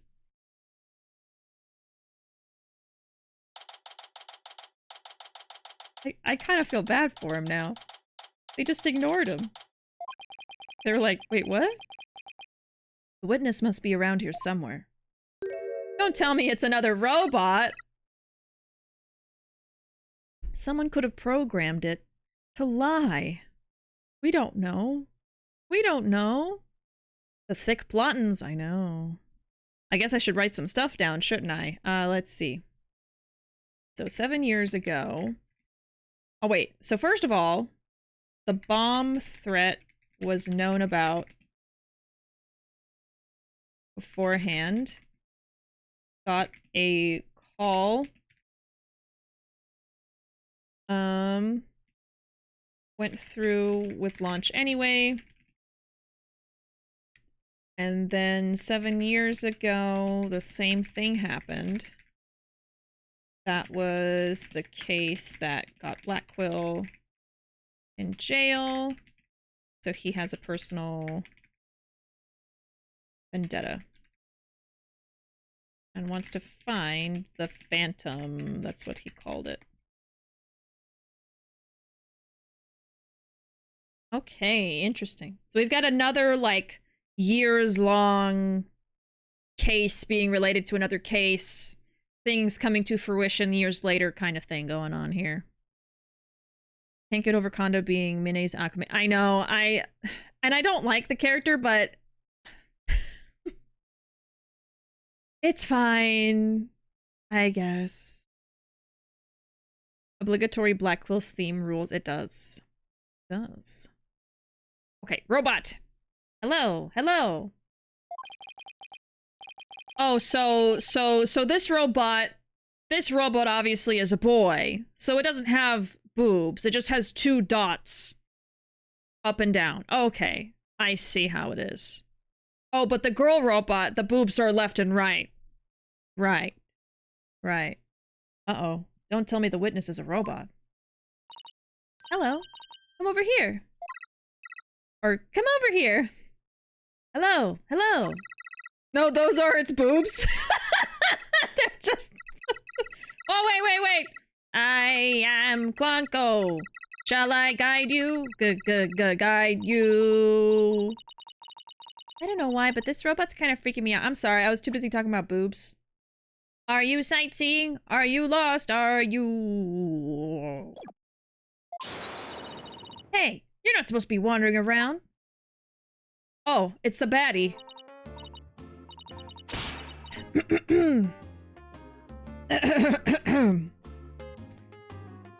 Hey, how you doing?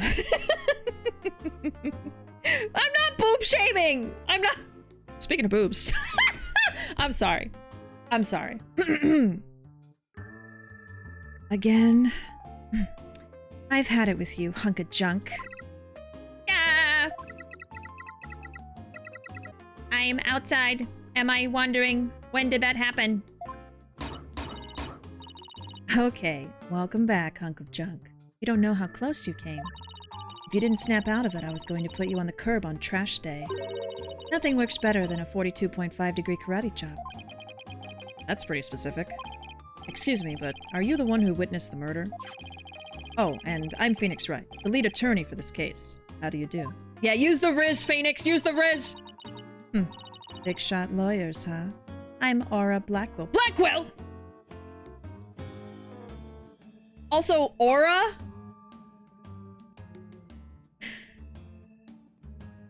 It's a pretty cool name. She's got the aura. I'm a researcher developing robots here at the Cosmos Space Center. Aura farming Blackwell. Blackwell? Could she be? The whole family's hot. And this good-for-nothing robot is named Hunk of Junk.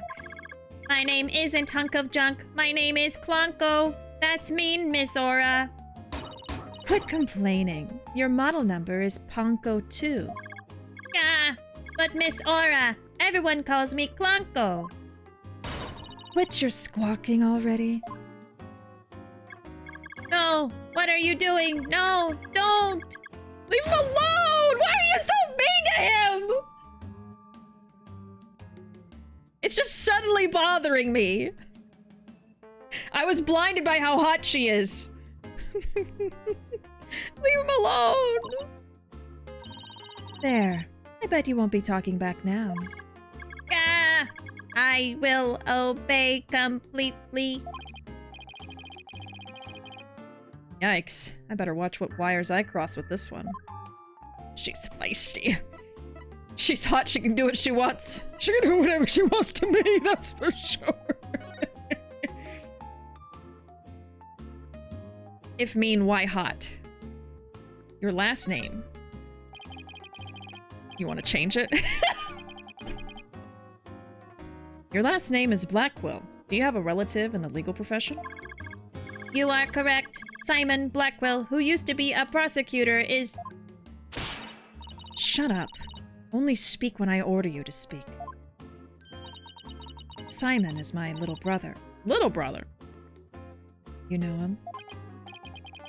Yes, we met him in court a few times. Right, Athena?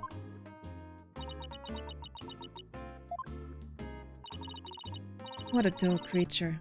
Has her switch been turned off? Athena being shy? This is new. Oh yeah, I heard he was prosecuting again, despite being a prisoner. Why doesn't he just stick to solving disputes among inmates in prison, right? Hey, what do you think, hunk of junk? Ah, Miss Aura, that hurts! I'm asking you a question. Why don't you answer me, useless hunk of junk?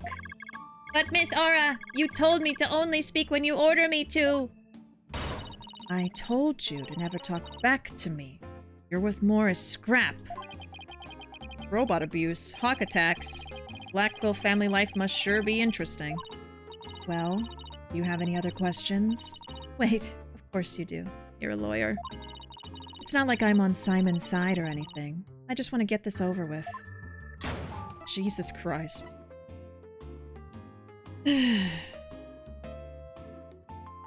I know, what do their parents look like? Casually digs in his brains. She's a baddie, alright! So, you're the person who witnessed the incident? That's right. I was on the 4th floor of the main building. in the robotics lab. The explosion disabled the elevators, so I lowered my emergency ladder like the detective leading the evacuation told me to. But it was such a pain. Why couldn't they have used the ladders in the other rooms? It must have been a very troubling experience. Probably best to just humor her here. Then, as I passed by the third floor boarding lounge one window on my way down, I saw the crime as it happened. And that's about it. So you saw the crime as it happened, and that's about it. I see. Oh, you can lower my emergency ladder, am I right? Why did I just imagine Goromi with a robot Nishida? Oh my god. Wait, what? You saw it being committed? This is no time to just nod and repeat. Saw the crime as it happened. Yeah! Right, this is the witness that we were told about before. So you saw into the third floor lounge. The very scene of the crime. That's right. There's a small window on the right-hand side of the room. I looked through that from the outside. And you just happened to see it? The room was pitch black, but I saw a shady figure holding a lighter in their left hand. The thing holding her hair looks like a screw. And a knife in their right. That must have been the culprit. Did you see who the person was? Of course not. The power was out on that floor then, and there was only that tiny window. I see. But you did witness the moment of the murder. Yes. I saw the figure with the lighter raise their knife, and... It happened at precisely 10 a.m. Did you witness anything else? Did the killer have any distinguishing features? I already told you it was pitch black in there. Although, I did notice that the lighter the person had in their left hand had a pretty ornament on it. It looked like a planet. It was blue, like a little Earth emblem. They had good taste in knickknacks anyway. An Earth emblem on the lighter. I'd better remember that. Yeah, there's a lot she's saying we need to know. Okay, so the witness, which is Aura, saw the murder as it happened from outside while climbing down the ladder from robotics. What else? Happened around 10 a.m. Couldn't see who it was because the power was out. They were holding a lighter. In which hand? Does it say? Maybe it doesn't matter. Okay, in their left hand. They had a lighter in the left hand with an Earth emblem. And then the knife was in their right hand. I think that's about it. Okay. Okay, now we have her statement. The perp held a lighter with an Earth emblem on it in their left and a knife in their right. Thank you for your statement. We'll definitely prove Mr. Starbuck's innocence with it. Yeah, right. I won't hold my breath. Pardon me? Oh, did I hurt your feelings? Sorry. I just detest lawyers, that's all. What don't you like about lawyers? It's just an instinctive dislike. Her face, she's like, ew. But don't feel bad. I hate prosecutors even more. That didn't make me feel any better, actually. Why do you hate lawyers so much? Little thing from my past. The whole legal system is meaningless in the first place. I certainly don't agree. I mean, people are imperfect. They lie. They're influenced by silly emotions. You can't expect such imperfect creatures to uphold a reasonable system of law. I like robots much better. Even sad sacks like this one. Hey you! Look alive there! Oh, Jesus Christ! Ah! Yes! Yes! Here I go! I am the ultimate robot. I can operate in a vacuum in extreme heat and under stress. The robots rule the world outside of the... All right, that's enough out of you. You're getting a little too carried away. Huh? What was I doing? Yep, I like robots much better. At least you can make them any way you want them. Unlike humans with their petty emotions and constant worries. How can you say such things? Feeling emotions, worrying about the things we care about, that's what makes us human. Well, the girl finally talks, and she starts with a speech. That's what makes us human. You mean getting angry and snorting like that? Rational thought. That's what separates humans from animals. Unfortunately, your reasoning capabilities are more akin to that of a clever little monkey. But that's nothing to be ashamed of. It must be nice to have such a simple mind. It must be nice to have such a simple mind. To be entertained by that. Welcome in, Peace Man. It's baddie o'clock! We've got a new baddie on the scene. She's such a mean girl. Very fetch. If Blackwell cross-examines her, that's going to be... Right! It's going to happen. Because she's a witness. It's going to be interesting seeing them interact. Robot Nishida and Robot Minami with karaoke singing functionality. Yes! A walking, talking karaoke machine. You're not the baddie, this is the baddie. It's baddie o'clock, look. Robot making baddie. Can I punch her, boss? Get a hold of yourself, Athena. Humans certainly are absurd. I said you were clever, didn't I? Poor thing. Tell me, with people like you in charge, how can I possibly trust the legal system? So she distrusts not only lawyers and prosecutors, but the whole legal system? What in the world happened to this woman to make her so bitter? Bitter baddie! Bitter baddie!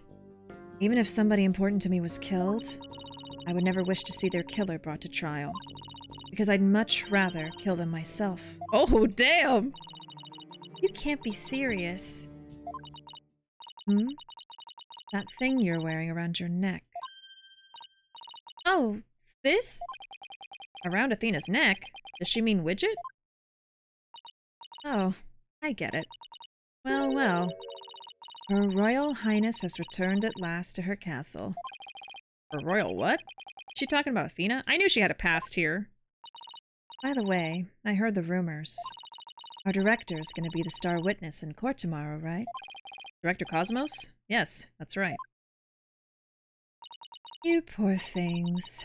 You'd better be careful. That old man is a big liar and a huge braggart. What? He might seem like a bigwig, but the center has all kinds of problems. He has a lot of skeletons in his closet. But it's your problem, so why should I care? What? That's it? No friendly tips? No good luck, guys? Just splendid. Yeah, she's not being nice to us. I'll leave you to your woes.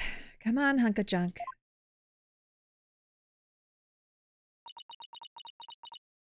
It's sad to me she doesn't believe in our legal system anymore. She must have had a very bad experience to make her feel that way. Are you alright, Athena? You seem really down. I just can't believe she said all those things. Wow, she's really upset. Has she been trying not to let it show all this time? Well, I guess it's not all that surprising. You hear about fabricated evidence and false indictments on the news all the time. You mean that whole Dark Age of the Law nonsense? I'm so sick of hearing about that. Well, all we can do is believe in what we're doing.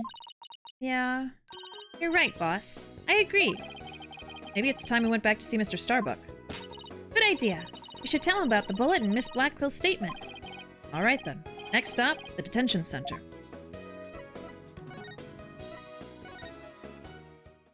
That did escalate quickly.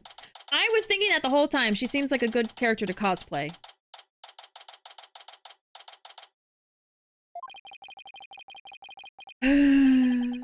My lawyers are here. It must be bad news. Hey, not necessarily. We found a new witness. A researcher saw the moment of the murder through the lounge window during her escape. Really? So they're going to let me go? Unfortunately, it was dark, and she couldn't identify the person. I should have known. My stars never align just right, too. We got a lead too, Mr. Starbuck. The murderer had a lighter with an Earth emblem on it. A lighter with an Earth emblem? Whoa! Did you remember something? Yep, I sure did. Just a little bit, though. Anything at all would be a help, so please tell us what you remember.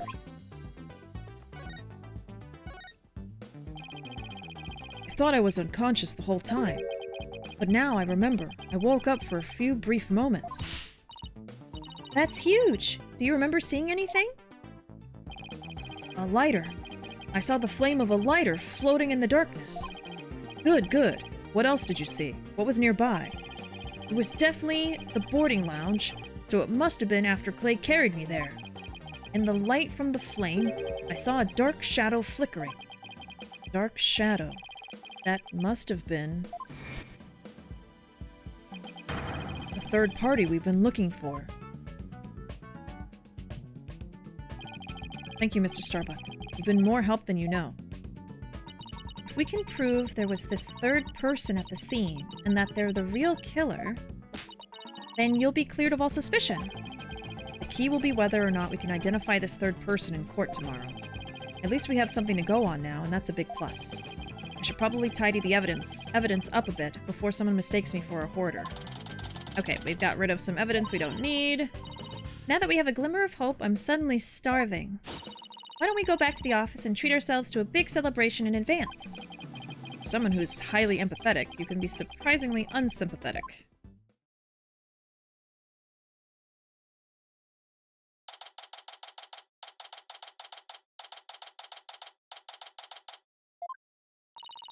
So, you found your strategy for tomorrow's trial, huh? Good for you, Daddy. Well, it's one step forward anyway. Hopefully it'll give us a fighting chance in court.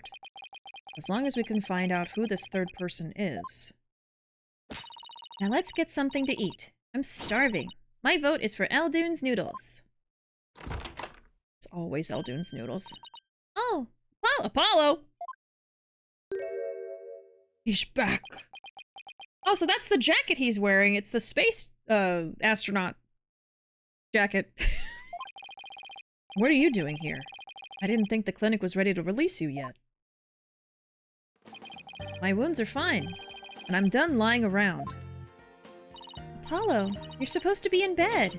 Leave the case to us. We'll take it from here. Thanks, but that's not an option. Not for me. Apollo. You shouldn't underestimate your injuries, Apollo, and I don't want you overdoing it. I'm fine. I'm not in pain anymore.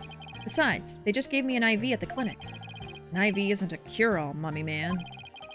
Anyway, just tell me how the case is going. Have you guys made any progress? A suspicious figure was spotted at the scene. We think they must be the real killer. Suspicious figure, huh? Right. I thought you'd be happier than that. Oh, don't get me wrong. I'm happy. And I fully intend to see Clay's murderer apprehended. Absolutely nothing will get in the way of that. Clay was your best friend, right, Apollo? That's right. Best friends since junior high. Sounds like me and Junie. So what was Clay like? Well, he was full of compassion and energy, and he had a really loud voice. If the two of you did voice training together now, I bet you'd break a few windows. You know, I bet you're right. Oh. It seems like only yesterday, Clay was a guy who lived for his dreams. We used to talk about it a lot. He was going to be an astronaut, and me a lawyer. We would talk well into the night, and even then, we never grew tired of it. Apollo, about that jacket.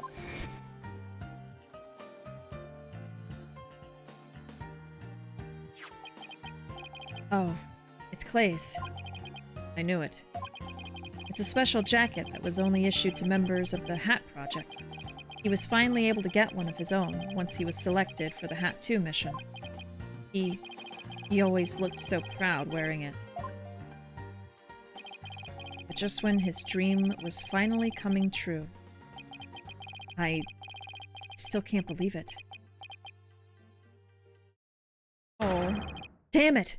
It's not fair!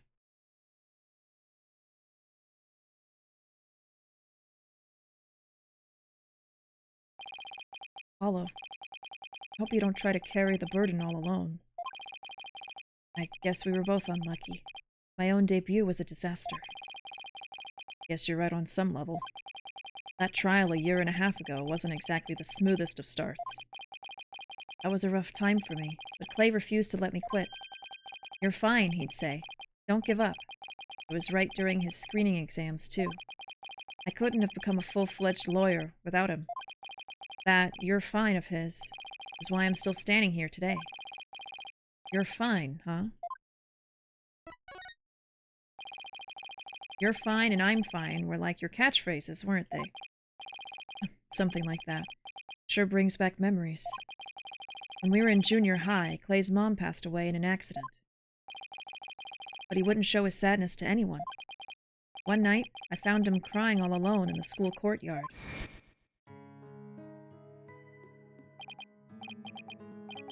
Mom! Mom! Get away, Apollo! Don't come over here! Hey, listen to me. I don't have a mother either. Huh? Oh, they're little kids. I should have given them little kid voice. I always think everybody else has a mom. Why am I the only one? But, you know, when I start to feel that way, I yell at the top of my lungs. I holler, "I'm fine!" And then, you know what? I start to feel like maybe I really will be fine. Apollo Justice is fine! Okay, Clay, now it's your turn. Okay. Clay Turan is fine. There you go. Now we're both fine. We're fine. We're fine. What are you laughing about? See? We're fine. You laugh first. I'm fine. You're fine. We're both fine.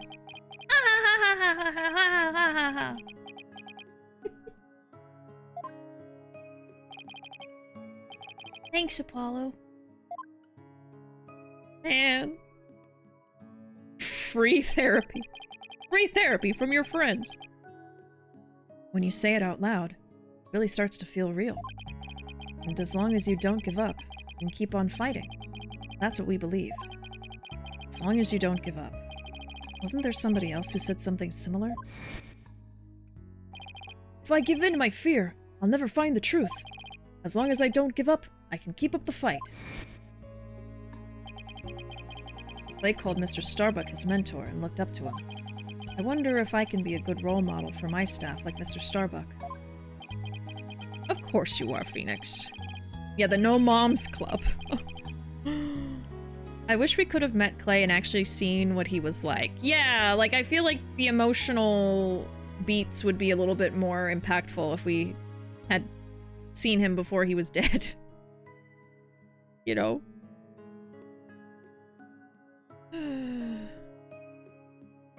Sorry, Mr. Wright, but I'll be taking a leave of absence. Sorry, my throat's like already... It's like from going... Because Phoenix, I make his voice all the way down here.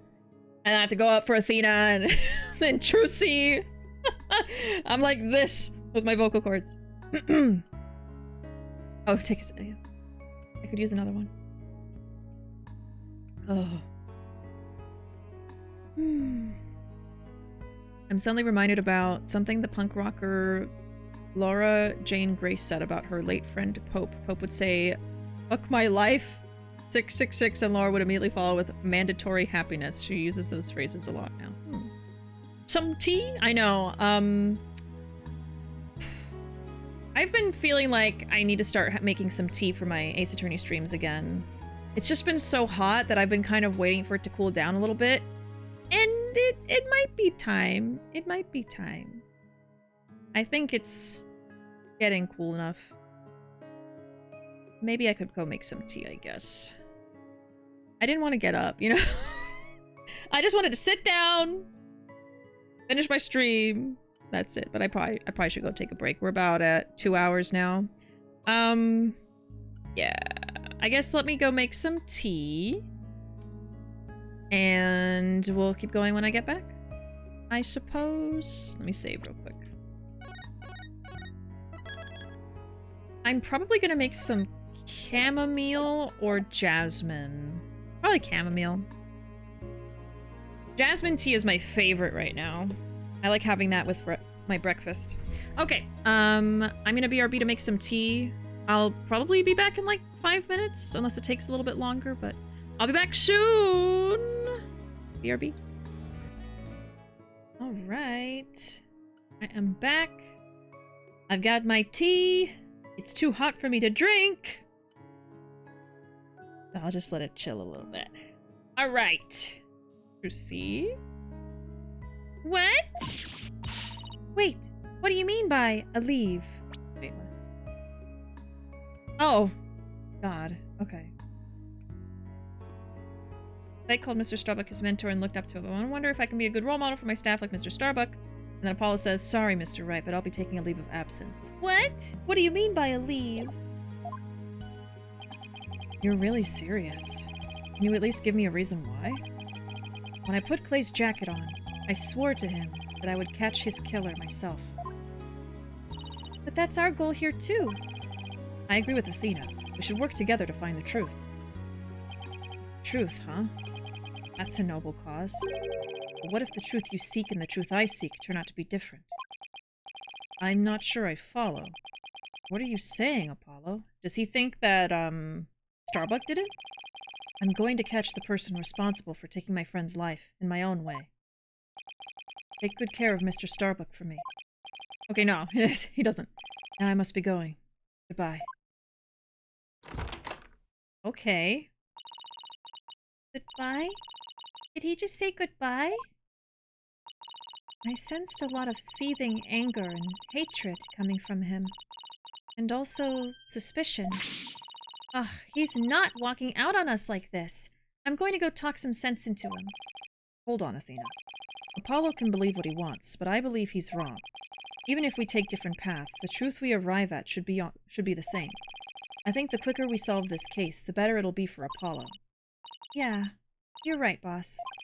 Alright, that's enough for one day. Make sure you're ready for tomorrow's trial, okay? And that's to be continued, I think. But, once again, we're only at 2 hours, so I'm probably gonna keep going. I'm gonna be stuck in this loop now that I'm gonna be stopping in the middle of a day each time. If he were here right now, Apollo would say, I'm fine. Everything is fine. I just hope things really do turn out fine tomorrow. He's going rogue! To be continued. Yeah, don't redeem Sip, because I'll burn myself. Apollo breaks away. Alright, day 2. Let's do it. Oh yeah, way too hot. I swear, by the time the stream is done, I'll be able to drink it. Alright, December 20, 10:15 a.m. Back in court today. All rise! Oh. A raid! Just in time! You're just in time for trial. What did you do? What did you do, raiders? What are you guilty of? Welcome in. How you doing, Ghost? Can we get a shout out for Ghost, please? Welcome in, Banquos and Ghost and Dan. Thank you for the poopy raid. I plead the 5th. Understandable. We'll get it out of you somehow. Good. How is Dual Destinies? Going pretty good. We are making some progress. We're doing the 4th case in this game, which is about astronauts. We are defending an astronaut who's being accused of killing another astronaut, but they didn't do it in space, unfortunately. They did not kill each other in space. So yeah. Oh, you were playing the new Silent Hill! That came out today, right? Oh, I want to play it. It looks really good. I saw it got amazing reviews. Are you enjoying it? How is it going? I would love to stream it as well. I'm thinking that in October I'm gonna try to play some scary games. That might be one of them that I try to get a copy of myself. I really want to drink this tea! I just took a break to go make some tea and it's so hot I can't drink it still. Oh my gosh. Yeah, way too hot. It's really good. I got scared a couple times, which usually doesn't happen to me. Really? So you're pretty good with horror games. I love to play scary games, and I won't get scared after playing it, you know? Like, I won't usually be having nightmares or scared to, like, walk around the house in the middle of the night. That kind of thing. But I will be scared playing the game, you know? I scream, I run away, all of that, yeah. You got a BF jump scare? Oh no, did a possum scare you? I beat the remake with my heart rate only going up like once. Yeah, possum scared the fuck out of me. Oh no! What happened? Oh, that makes me so happy. I love a scary game that can scare me, which doesn't happen very often. Yeah, the Silent Hill games are supposed to be very, very good. I still need to play the remake of 2. I've never played a Silent Hill game, but I know a lot of like the lore and the story of Silent Hill. Pretty sure I've seen one of the movies. I've seen probably a full playthrough of like probably, oh, was it 1 or 2? One of the older ones. But I never actually played it. So my plan was to stream the remake of 2. And that was going to be my first experience. But I also really want to play F as well. I was in a field with a bunch of static enemies, and I could hear one moving, but couldn't tell which one. And he reached over me to hand me my soda, and it made me actually jump. Oh no. Oh my god. Remake of 2 is very solid. Yeah, I heard good reviews of that as well, so I was looking forward to playing that. I was kind of waiting to see if it would go on sale for October, you know? It's been on sale a few times, but I'm like, it could be lower. It could be lower. We'll see. But F is not going to be on sale for a while, unless they also do like a Halloween sale or something. We'll see. I'm kind of waiting to see if I can grab it like that, but anyway, we're playing some Ace Attorney. The judge is somewhere. Where are you, Judge? I suppose we should reconvene the trial of Solomon Starbuck or something. Objection! Oh, is he scared because of the bomb? Your Honor, could you please come out from under your bench? There are no more bombs, I promise. Oh, yes, my apologies. I'm still a little jumpy when it comes to trials involving bombs. I mean, first the courtroom exploded. You can't blame him for being scared. And then Mr. Tenate self-destructed. I guess that's one way of describing what happened to Tonate. Anyway, it seems that Mr. Justice was seriously wounded by Mr. Tenate's actions. So you, Mr. Wright, will be taking up the defense? Do you have an understanding of what has happened in the trial so far? Yes, Your Honor. The defense is ready. Very well. Is the prosecution also ready?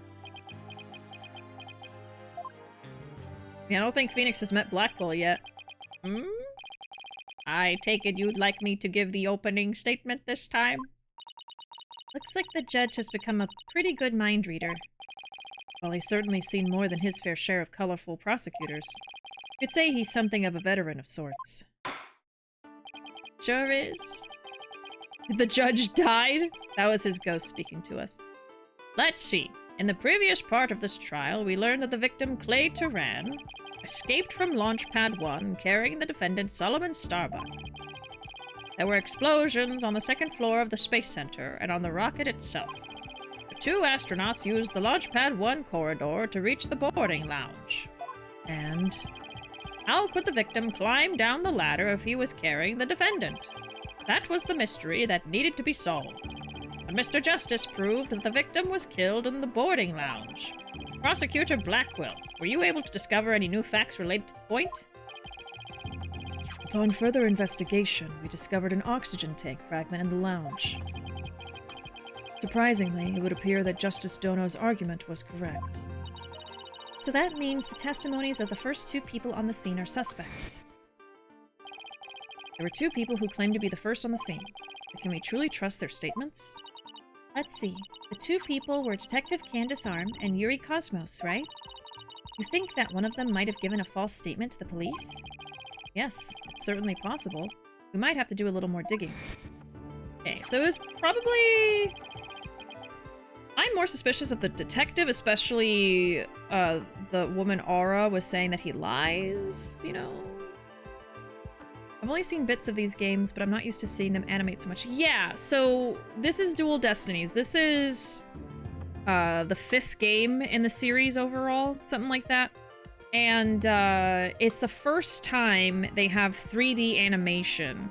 So the art's like, you know, totally different. I will say it doesn't look great at times. I don't feel it looks great. Most people agree it's not amazing. But it's the first time they ever tried it, and it does get better in later games. But yeah, a lot of people miss the older animation that's like 2D. It has its own charm. I miss it too. But I will say from the other games I've played that had like the more latest 3D animation, it looks really, really good and is a little bit more true, I think, to the original style. So it's a little clunky here, but apparently it gets better, I think in the next game, so. Yeah, this is like the 2nd game in the 2nd trilogy of games. So 5th overall. Yeah, that's why it looks a little different. I'm gonna see if I can drink this tea. My throat is killing me because of all these voices I'm doing, so. I'm scared. I think it's still hot. It's barely sippable. I have it in my rainbow mug. I know it's backwards, but... Oh.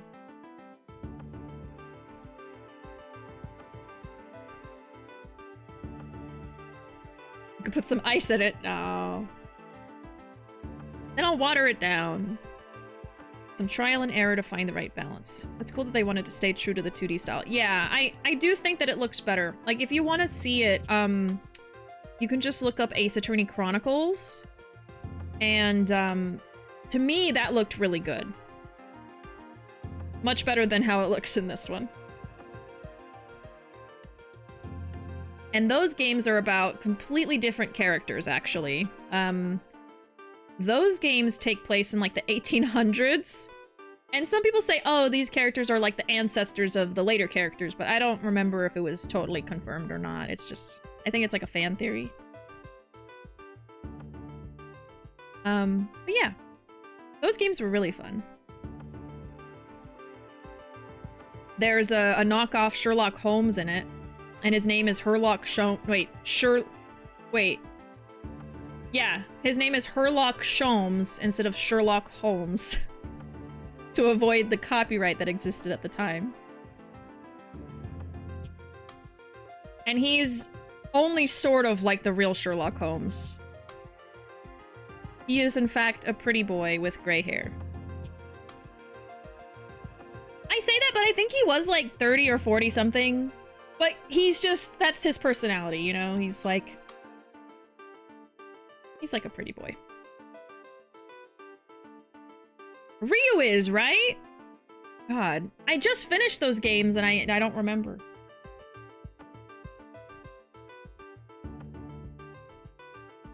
Okay, I think that's good enough. My vocal cords are warm now. Okay, and just as our team was about to cross-examine Detective Arm, the courtroom bombing incident occurred, and the trial was put on hold. I feel instantly better, actually. Tea is amazing, isn't it? That accursed fellow. He killed my witness. He killed Detective Arm. He definitely put the kibosh on anyone asking her about what she saw. Exactly. In other words, the question of who killed the victim in the boarding lounge has once again become the main focus of this trial. It's obvious Prosecutor Blackwell still thinks it was Mr. Starbuck. Fulbright said that Blackwell has a thing against the astronaut. Nevertheless,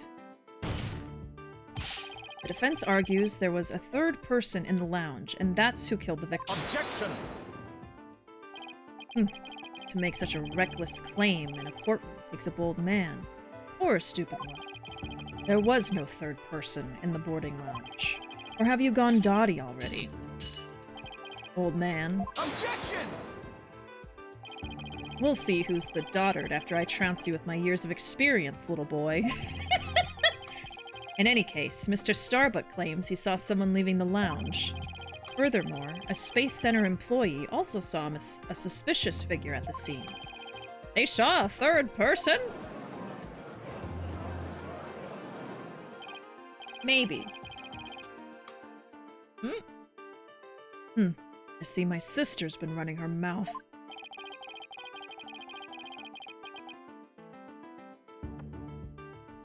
That's right. I almost forgot Aura is Prosecutor Blackwell's sister. Older sister! No matter. She didn't see this mystery person's face clearly. Therefore, there's no evidence to indicate this person was not the defendant. I guess the possibility that the figure was Mr. Starbuck is still there. In brief, we need to determine if a third person was there or not. To this end, we should hear the testimony of one of the first people on the scene. Director Cosmos, huh? Very well. Bailiff, please bring the witness to the stand.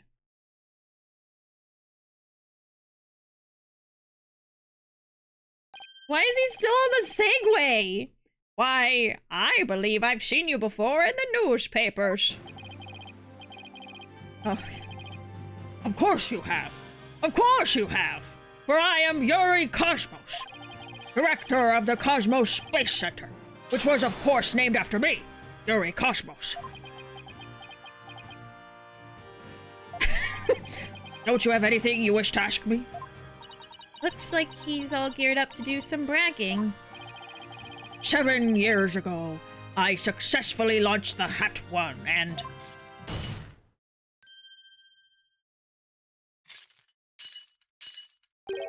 Everyone already knows how brilliant you are. Even I am trying to hold back my tears at seeing such a great man standing before me. So, could you please proceed directly to your important testimony?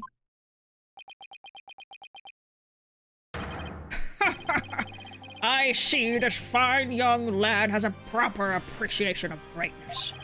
Then allow me to begin my epochal testimony that will be recorded in the annals of history. That speech of Prosecutor Blackwell's just now, it sounded more to me like he was poking fun at Director Cosmos. It's probably for the best that it sailed right over the director's head. Now then, Director Cosmos, the condensed version of your illustrious testimony, please.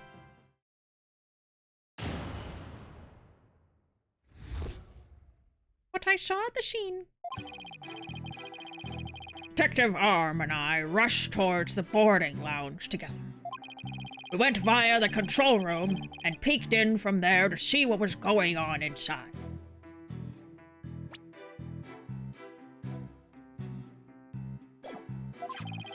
We saw a figure standing in the middle of the lounge and Taran lying on the floor. I hate to say it, but I could only imagine the standing figure must have been Starbuck. I see. So, in your testimony, you claim you arrived on the scene after the two had escaped from the launch pad to the lounge, and just after the victim had been killed. Oh, the horror! The humanity! But what I said is what I saw, and what I saw is what I said. Courageous action to take in the face of such terrifying explosions, wouldn't you say? To save my men, I went personally into the epicenter of danger, risking my own life for theirs. Well, what do you know? Sounds like the director really cares about his men.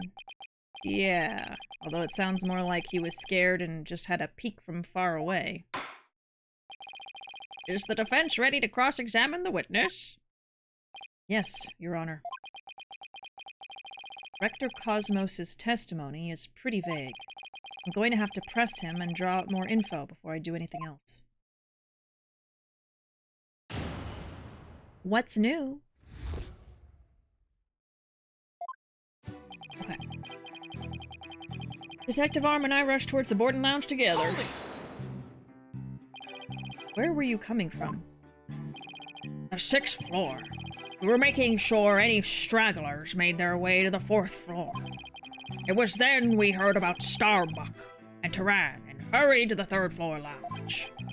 On my galactic scooter here, of course. Why do you keep calling it galactic? Have something to do with space? Of course. It's specifically designed to be used on galactic battleships. I see. Then I take it works in 0G? Sadly, no. With the current state of technology as it is, I'm afraid it would just float about and be galactically useless. Well, that's a galactic bummer. I see. So you rushed to the boarding lounge on your space-age pogo stick. And when you got to the scene, what did you see? Went via the control room and peeked in from there to see what was going on.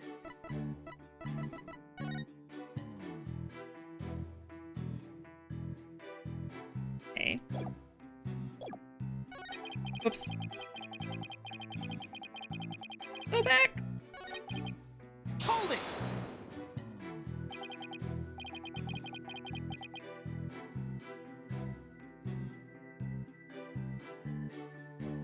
Let's see. According to this diagram, that's what I was looking at. You didn't have to go through the control room to get to boarding lounge 1. It looks like you could have gone there from the southern corridor as well. Mm-hmm. Yes, but in her haste, Detective Arm rushed ahead of me towards the control room. All I could do was merely follow behind her. Well, how'd she get in there?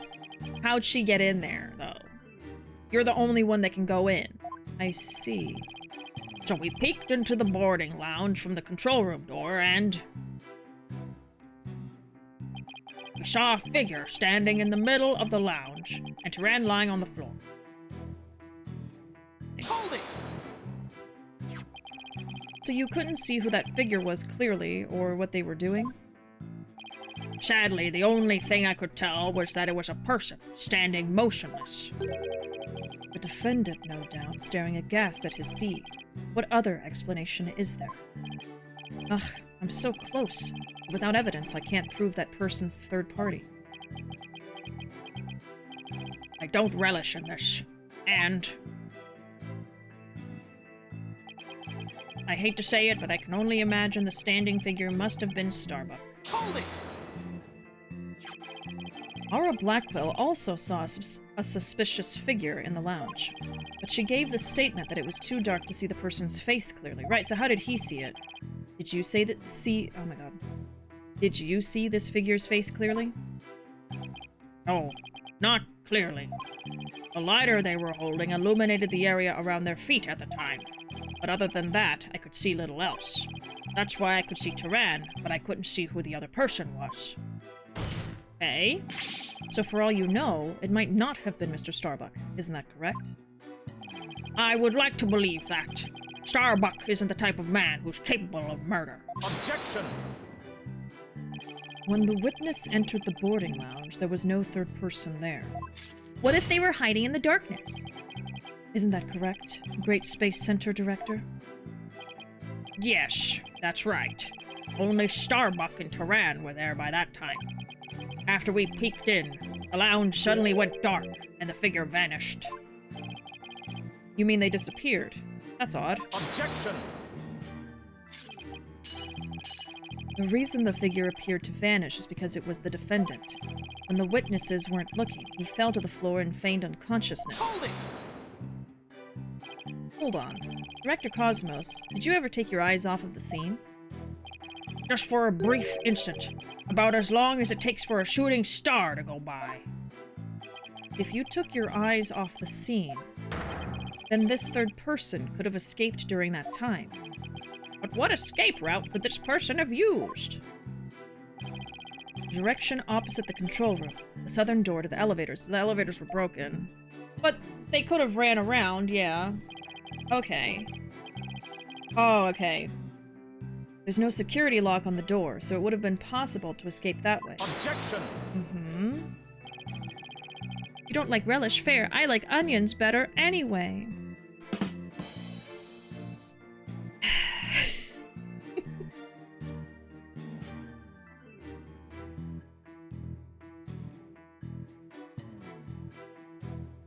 You know what? No, I want more. More! Because I hate when tea gets cold before you can finish it. It's like you have to start drinking it when it's still boiling hot. So by the time you're done with it, it's still warm. It's already like... It's already getting cold. I love onions. Had some on my sandwich for dinner tonight. Ooh. I don't know if I ever put onions in a sandwich. I've had sandwiches like that when I like go out places, but I love caramelized onions on a burger. We make that at home all the time. We just buy these like frozen burger patties and we get burger buns and then we freeze them. And then you can just defrost them in the toaster. You cook the patty. And then Ruuuvo makes the caramelized onions. And it's really good. It's very, very good. All things are possible, right, Dono?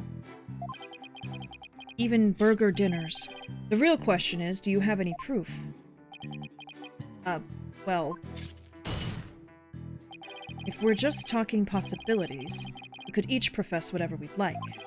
An inmate who used to be a university professor and lunar researcher used to say, but there is a kingdom of little green men who live under the surface of the moon. As long as they don't punish us in the name of said moon for what we've done to it. But I say, where's your proof that this quaint kingdom exists?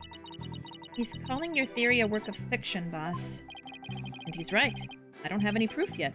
Still. The southern door was a possible escape route. I'd better make a mental note of that. Yeah. Okay. So.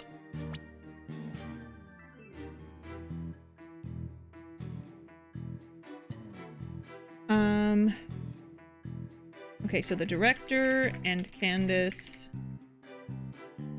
went through the control room and peeked through the door to see a shadowy figure holding the lighter before they found, or no, and saw Tyrann on the floor. Oh, I love mustard. I love it. That's probably my favorite condiment. I also like ketchup, but I'm very much for mustard. And I like the, what's the fancy mustard that has all the seeds? I do like it, but not as much. Oh, Dijon mustard. I'm okay with Dijon mustard. But I've tried to buy it to, like, make my sandwiches more fancy, and I never use it all, so I just stopped buying it. I would have to buy, like, a single packet. You know? A 3-pepper Colby Jack. Teriyaki chicken sandwich. Ooh, sweet onion slices, tomato, lettuce, mayo on a toasted ciabatta. What the heck? My sandwiches are like white bread, turkey slices, mustard, and then spinach if I have any. What am I doing with my life? That sounds so good. My go-to sandwich combo is mustard, mayo, ham, cheese, lettuce, onion, and a sprinkle of pepper. Oh. I gotta level up my sandwich game. Jeez. Seriously adore mustard. I love mustard. I'll eat it. That's what I put on hot dogs, corn dogs, my sandwiches, my burgers. What else would I eat with mustard? That might be about it. I don't know what else would make sense. But I know my sandwiches are horrible. I've made some fancy ones before, but it takes more effort, you know? Like, there was this really good sandwich I used to make with, what kind of bread was it? It was like a big loaf of bread. Was it like a baguette? Something like that. I think it was like those thick baguettes, like those large ones. And, I would fry provolone cheese on the skillet, and I would cook the like turkey on the skillet for a little bit. I put avocado, I think mustard. This was from a long time ago. I haven't made these sandwiches in years. And I think I would also put like an olive oil, pepper, like butter mix or something on the bread. I bet I still have the recipe written down. Hold on. That was like my go-to fancy sandwich for a while.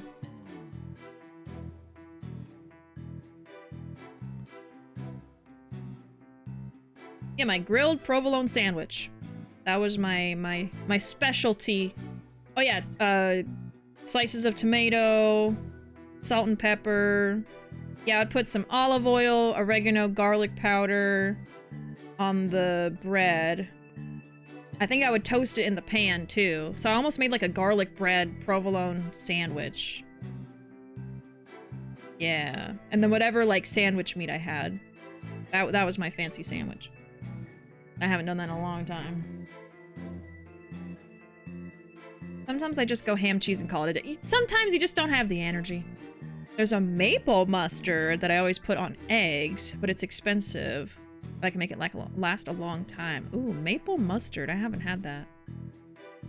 My combo is usually what I order at Subway, but when I want a sandwich but not Subway, I just make it myself. I'm taking so many notes right now. It's been a while since I made a fancy sandwich. Yeah. Do it!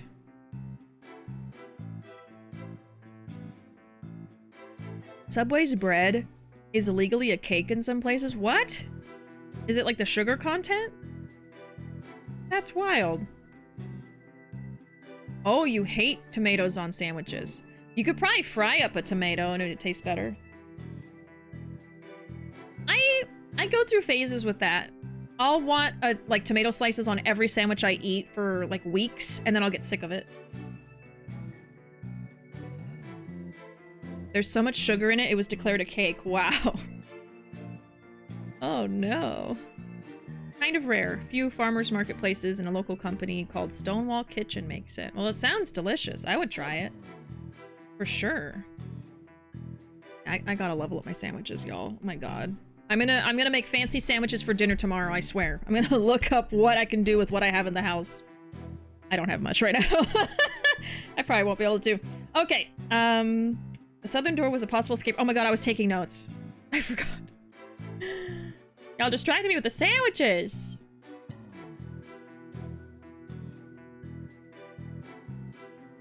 I love avocado on a sandwich. Or a burger. Oh.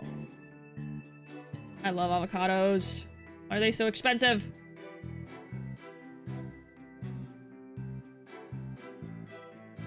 Okay, okay.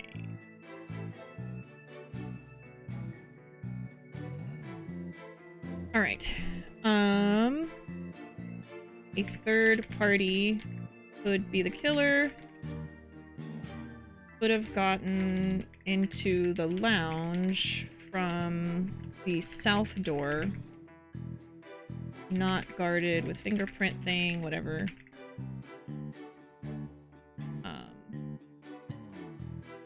Oh yeah, no security lock. I should just say that. Okay. No security lock.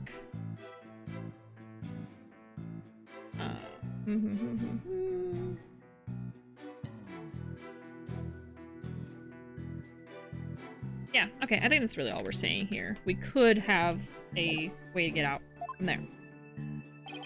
Director Cosmos, may I ask you a question? Yes?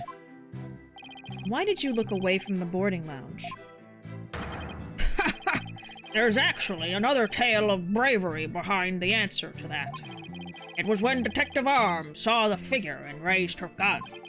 Being a great humanitarian and protector of mankind, I tried to stop her. What? You're saying Detective Arm raised her gun as soon as she saw the figure? I imagine her instincts as a detective told her they were the killer.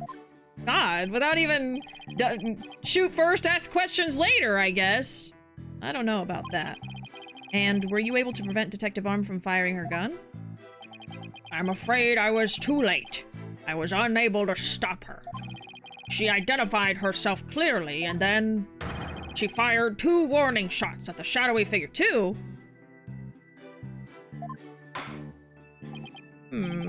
This information about Detective Arm's actions sounds critically important.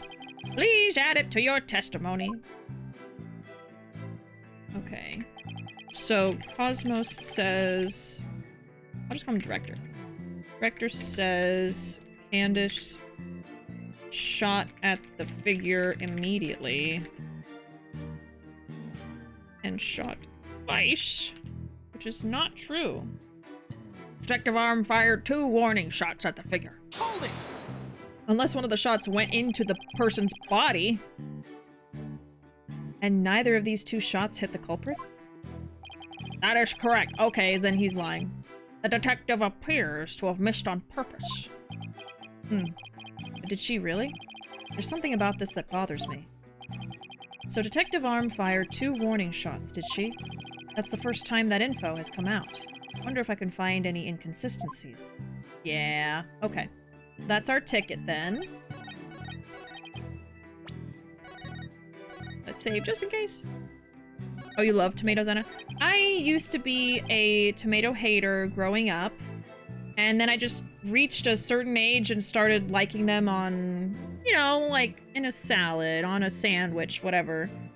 At this point now, I can eat a piece of a tomato with just some salt, and I think it tastes delicious.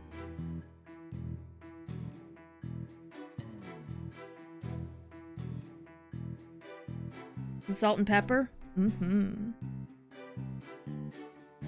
I've been told drying... Oh yeah, dried tomatoes. Or frying tomatoes would be neat. Maybe at some point I might try. Yeah. My go-to breakfast nowadays, honestly, is just like a stir-fry of zucchini, tomato, and bell pepper, and spinach. And I just season it and cook it in the pan until everything's softened. You know, the tomatoes are cooked out and everything. And it's really, really good. Lots of veggies.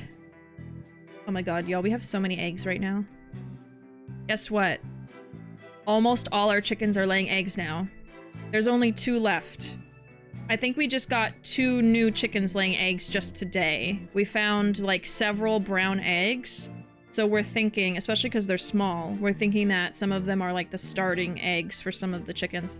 So only the 2 youngest ones are still, not laying, so. We're getting... 7? Yeah, 7 eggs at this point. I'm gonna have to start just making everything out of eggs at this point. Eggs for breakfast, eggs for lunch, eggs for dinner. Because we're gonna have too many. I think I have a full carton right now, and I made like 8 boiled eggs this morning. And I still have a full carton. I'm having the time of my life. I'm so excited. We've been living off of 1 egg every 2 days for like almost a year at this point. Fried eggs and tomatoes are amazing. Oh, yeah.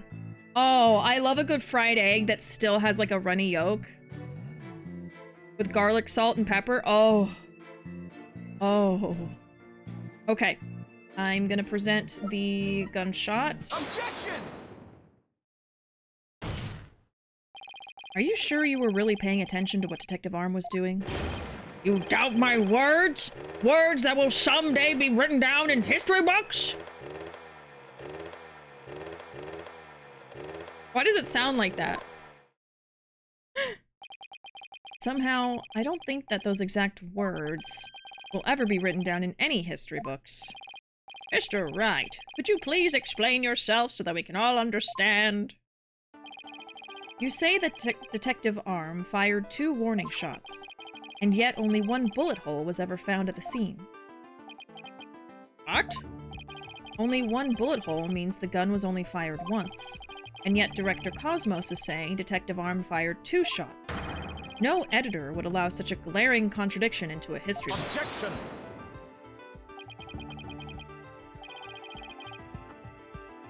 Unless it's an extremely biased history book that only wants to teach history a certain way.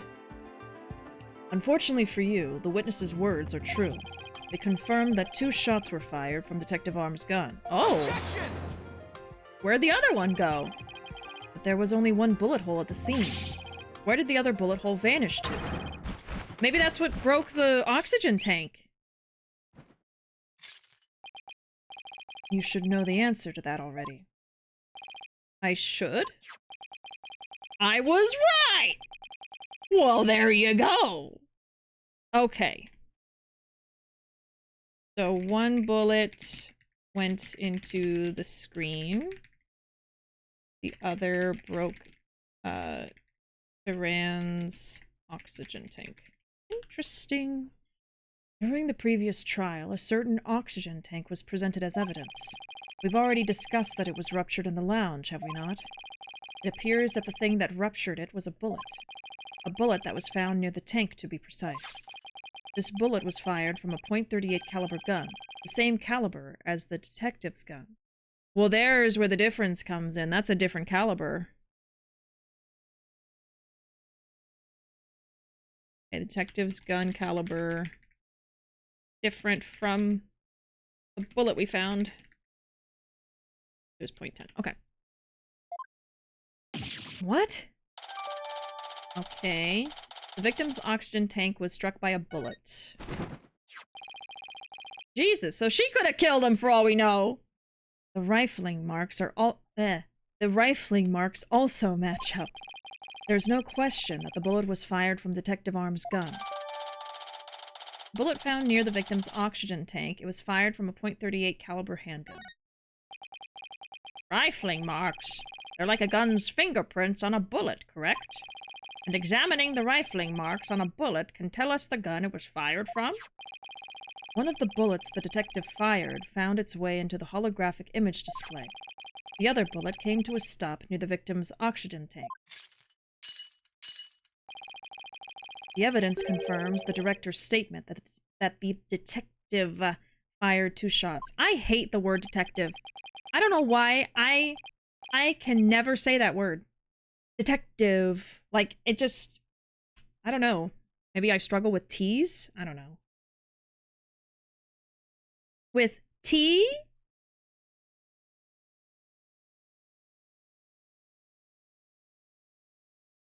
Everyone has at least one word like that. Mine is particularly... Oh, yeah. Yeah, I can see that one being hard too. Yeah, detective has always been a word that I trip over. Because, like, ever since I started playing the Ace Attorney games, without fail, every time they have detective, I have to, like, really work at not, like, slipping over it. Messing up on it. My beautiful contradiction. Gone. All gone. So that bullet hole was from a .38 caliber, huh? I'd better update the record. Okay. Very good. Now we know the fate of both of the shots Detective Arm fired. Mr. Wright, does that clear up all of your questions? No? Detective Arm fired 2 warning shots. One hit the holographic display, and the other hit the oxygen tank. Because I was about to say, detective's tripping me up, and then I think oxygen. Oxygen tank.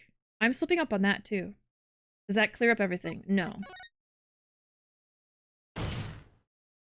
No, Your Honor, it doesn't. Detective Arm fired 2 warning shots from a .38 caliber gun. But that doesn't explain the existence of a certain piece of evidence found at the scene. A piece that points to the existence of a third person. Oh? Very well, but it won't do to keep us waiting, Mr. Wright. What piece of evidence suggests the possibility of a third person at the scene? the other bullet. Yeah, look at the difference in the size. Take that! And what is this metal pellet supposed to be? Just a little something of great importance we found at the crime scene, Your Honor. You found it where? In a floor gutter at the crime scene. It looks like the police and prosecution both missed it. Furthermore, this is a 10 caliber bullet. .10? Making it much smaller than one of Detective Arm's 38 calibers. Jesus Christ. Then that means... Exactly. One more person must have been there in the lounge. A third person who had a gun that could fire 10 caliber bullets. Mm-hmm. I bet you know something about it. And if that's true, it explains why Detective Arm fired warning shots. This third person fired at Detective Arm and Director Cosmos with their gun. And in return, the detective fired her warning shots. Isn't that how it really went down, Director Cosmos? It looks like you've deduced my miraculous tale of survival. Yes, you're absolutely correct. The mystery person fired upon us. What's this now? Why did you lie? What? You never breathed a word of any of this to me before. Well, all great men have a secret or two, don't you know? Foolish old geezer. So Director Cosmos really has been hiding the presence of a third person all along. Director Cosmos, I want you to testify to the court about what you really saw. You may be a very great man, but in my courtroom you are just another witness. You won't receive special treatment here. Please give accurate testimony.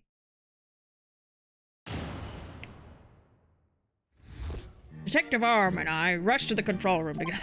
In the lounge, we saw a figure standing in the middle of the room, and Terran on the floor. I think Matcha might be a dinosaur, just saying. No, I think you're right. I think she's a baby dinosaur. I can't wait to see when she's all grown up. Just a huge, fluffy, goth chicken named Matcha. She's actually so cute. She used to be very skittish. We got her when she was already a little bit older. The 3 chickens that we got at the end were all a little bit older. We didn't have them from their baby stages. And she also was very prone to pecking us. She has thankfully kind of stopped doing that. So she was like this goth-looking, intense-faced chicken that wanted to peck us. And I was really worried she was going to turn out to be really mean and skittish, but she's actually calmed down a lot, and now she's very sweet. When you pick her up, she's pretty relaxed, and she has a really, really fluffy neck, like just super fluffy compared to a normal chicken. She's so cute. I love all of them very much. They're all so cute. They have their own personalities and everything. I do think I have a favorite, though. Aside from Peep, of course. Peep will always be our favorite, because she's our old girl. But out of all the new ones, I think my favorite is Pumpkin. She is so cute and so sweet. She is our Lavender Orpington, and she does not care when you pick her up. Like, she'll maybe try to walk away a little bit, but she doesn't get super upset. And when you pick her up, she doesn't make any distressed sounds or anything. Like, she doesn't like being picked up. And when you hold her, she's super calm. She loves being petted. I'm able to, like, snuggle her. I love her. She's so cute. I should upload some more recent pictures, because they're all growing so much. Not the ad hell. I'm sorry, Flame. Oh! That sound scared me. And the raid! Steven! If you are new in here, my name is Bishi. I play all kinds of games. I love Yakuza, Ace Attorney. I also love birds. We've played a few bird games before. We've played some. I was actually just talking about my chickens. I was just talking about them. I wonder if I could just show y'all some pictures. My phone is full of bird pictures, full of my baby bird pictures, my chickens. Here is our baby Bon Bon from today. Baby Bon Bon. Oh, you know what? Let's, well, no, I guess that's fine. You can see it. That's a baby Bon. Our birdies had 2 new babies, a couple weeks ago. Actually, this is the other one. This is Ube. Their names are Ube and Bon Bon. They are baby diamond doves. And they are so cute and so sweet. I've been socializing them now that they're older. So I take them out every day and just kind of hang out with them and talk to them to get used to us. Here's some of our chicken's eggs.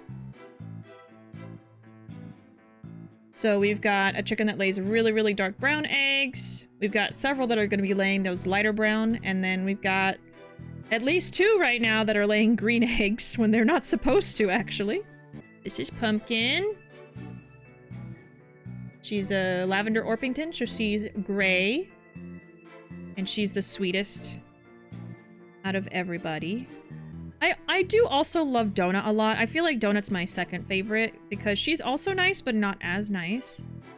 Chicken talk. You heard of chicken scratch, but have you heard of chicken talk? Well, this is Donut. She is a barred rock. And she's also very sweet. Love her. This Pumpkin. Isn't she cute? Waiting for one to just be like, this is Dave. They're all named after food. That is our pet name theme. All of our pets are named after food. I'm trying to think if there's one that's not. Technically everything, all the names are things that are edible. Our rooster's name is Clover. He is a gigantic rooster right now. I don't think I have a great picture to show y'all. This is Cupcake. She is a silver-laced Wyandotte. That's her nestled on a bucket. She's gorgeous. I'm sure Clover chased you around plenty of times. Yeah, the thing with Clover is he is not an aggressively mean rooster or anything. He does not try to attack us. He thinks that we're also chickens. But the problem with him thinking that we're also chickens is he thinks that we're hens in his flock. So he tries to, you know, make babies with the hens in his flock. And he's very aggressive about that. So he doesn't try to attack us, but he will bite our hands because he's trying to drag us under him. And it hurts, so I can't really pet him. I have to kind of like sneak up on him and grab him. Catch him unaware, and then I can pet him. Because he'll calm down once I'm holding him. But if I just like try to reach out my hand to pet him, he'll grab it, you know? And his beak is sharp, so... He has attacked us, but not in the way that you would think. He's actually very sweet once you pick him up. But he doesn't try anything unless you give him the chance, basically. So I just kind of ignore him and he doesn't do anything. It's just if I try to like reach down and pet him or something, you know? So I just leave him alone. We coexist just fine that way. Well, this is our older chicken that most of you know. This is Peep. She is a buff Orpington, so her and Pumpkin are the same breed. They're just different colors. She's our old girl. She turned 3 this spring. And all the other chickens we got this spring, so they're all still growing up. And they've just started to lay eggs in like the last month or so. Well, here is... I think this is everyone's favorite chicken when they come to visit us. This is Cookie. She is a silky chicken. So her feathers are different, and it's kind of more like silky fur. And she should be my favorite. She's actually the most docile out of everyone. Like, she is so docile, which is what they're known for. But I don't know, just something about Pumpkin. Like, I can tell she enjoys being cuddled. Cookie just kind of is like, she's just there. She's there for the ride. I love all of them, don't get me wrong. I just think that Pumpkin lately has gotten me. Has stolen my heart, so to say. Oh, here's a good matcha picture. Oh my god, so cute. This is Matcha. This is our goth chicken. That will lay green eggs eventually. I know, so much fluff.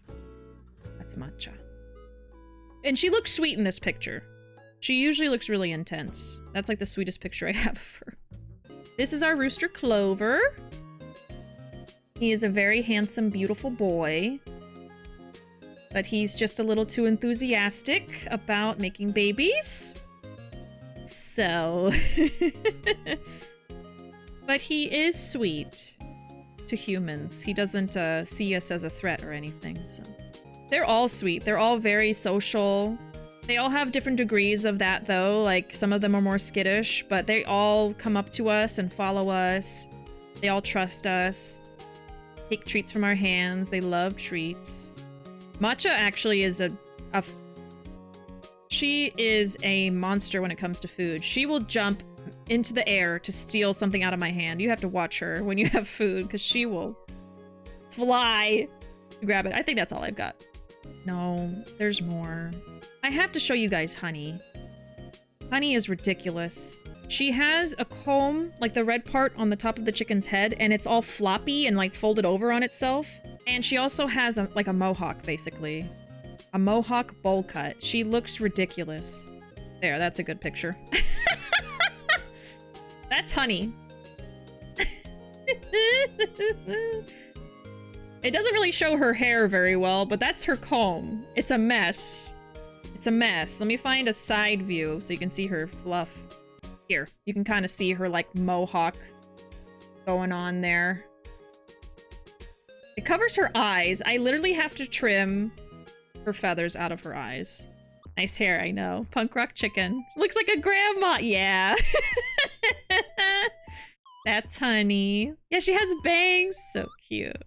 When you checked those eggs and realized you had babies, what was your reaction? Oh, with the little doves. Oh my god. Okay, well, I'll tell the story. So, you know what? This is probably going to be the rest of the stream. I'm just going to say that now. I don't know if we're going to get back to the game. I feel like we're just going to continue it later. Okay, so with the baby birds, their parents' names are Mochi and Dumpling. And I've had Mochi for 13 years. And I've had Dumpling, I think, for 2 or 3 years. And they had a baby that we named Dongo about a year and a half ago. And I was very, very open to them having maybe 1 or 2 more babies tops. Because I really, really wanted to have like a little dynasty going on from my bird Mochi. He's my baby. And they were trying to have babies all last year. They were having a clutch of eggs every month. They were incubating them. You know, they're pretty good parents. And they never really hatched. I think only one, yeah. One hatched last year. I say I think. I know. I'm just hesitant to bring it up. But last year they had 1 hatch. Unfortunately, it did not make it. It lasted for a few hours. I don't want to get into it because I will start crying. So that was really, really devastating. So after that, we were kind of hesitant to have them keep trying. And they're very resilient things. They kept trying anyway. And then earlier this year, the female Dumpling had a health problem, and it turned out that an egg was stuck, which can happen sometimes. So we had to take her to the ER. They had to help her push out the egg and everything. It was horrible, a horrible time. And so after that scare, thankfully she was completely fine. She recovered. Everything was fine. And after that, I really, really tried my best to make them stop laying the damn eggs, because I'm like, this is not okay, you know? And I basically gave up on them ever having more babies because I was like determined to make them stop. But about 2 months after that, she took her break, and then she was like, okay, let's do it.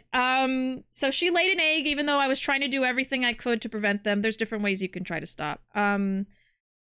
So she did it anyway. Nature finds a way. And I was like, okay, well, since she laid the egg, the best thing to do is actually to let them sit on it, because if you just take it away, they'll just keep popping them out. And that's when it can actually cause a health problem. So I gave them back their nest. I put the egg in there and I was like, okay, there you go, Dumpling. Sit on the egg. I didn't expect anything to happen because of the whole year of nothing happening, right?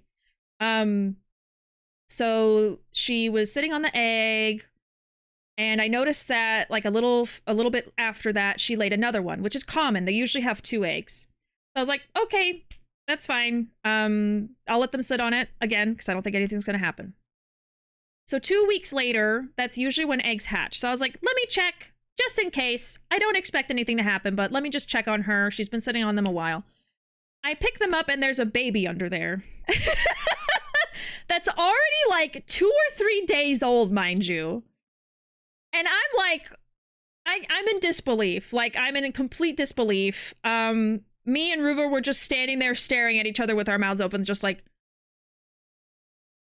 what? Like, what? Like, we couldn't believe what we just saw. And so I was checking their nest, and actually, oh my god, there was a whole lead up for it, actually. So what actually happened was I lifted her up, and I saw that there were broken eggshells. That only happens when a baby hatches out. They don't just break. So then I was like, what? And then I lifted up Mochi, and he was on the baby. So that's how I found it. And then I saw that they had the other egg still, and it was dark, which means that it's developing. Like, it's a white shell, but the inside, when you put a flashlight, you can tell something's in there. So I was like, oh, okay, this one probably won't hatch. What are the chances? That happened a lot. They would have development, but then they wouldn't hatch. So I just put it back under her, whatever, didn't think about it. The next morning, I see 2 beaks poking out. The other egg hatched, and I had picked it up and looked at it, and I was like, oh my god! I'm so glad I didn't hurt it, you know? You're not supposed to pick them up when they're about to hatch, so I was very lucky that nothing happened. So anyway, they had 2 babies! They had 2 babies. I never expected that. So we've been simultaneously so worried about how they're gonna be and if they're okay, if they're healthy, and also just like extremely joyous and happy. And we've cried so many times from stress of like, are they okay? Does that mean that they're sick? Are they all right? And also from how cute they are and we love them. So it's been a wild ride the last couple weeks. I believe today or yesterday, one of them turned 2 weeks and the other one's like a couple days behind that. So yeah, that's the whole story. There you go. Those are our doves. And of course, you know, Dongo's doing really well. She's like 1.5 years. She is the friendliest out of all of them because we've had her since she was a baby. So she's very, very hand tame, which I'm so thankful for. I wasn't sure if she would be skittish or not. So I'm hoping that we can get these other 2 babies also, you know, friendly and wanting to hang out with us. I don't doubt that they will. I'm going to be working with them every day, just like with Dongo. So yeah. It's a whole process. But yeah, it's wonderful seeing them grow up. I love getting to share their little stories with you guys and their pictures and stuff. I should really post more pictures, but I just forget. I forget to do it. Getting emotional hearing this. Oh, yeah, it's been a whole journey, especially with the loss last year was incredibly difficult. It was actually immediately after we lost our other chicken, the one that we had with Peep before she was alone. So it was back-to-back 2 losses within 1 week. So it was probably the worst year of my life last year, I think. Because I think even earlier that year we lost the other chicken. So it was just like loss after loss. We were having to move when we didn't want to move, and it was just like a whole thing. It was just a whole thing. So yeah, last year was really rough. And then we had the health scare with Dumpling this year, and, you know, the vet bills were so expensive. It was just, yeah. But I'm so thankful that Dumpling is still with us, that she turned out okay. The money doesn't really matter as long as I have my babies. And so I almost feel like getting these 2 new babies is like, sorry. I knew I was gonna cry. It feels like they're little gifts given to us from everything that we've kind of gone through the last few years with our pets. So yeah, sorry. I don't like crying on stream. But yeah, I love them very much, and I hope that they stay healthy. I'm keeping a very, very close eye on them, and just enjoying the journey as they grow up. But yeah. Oh God.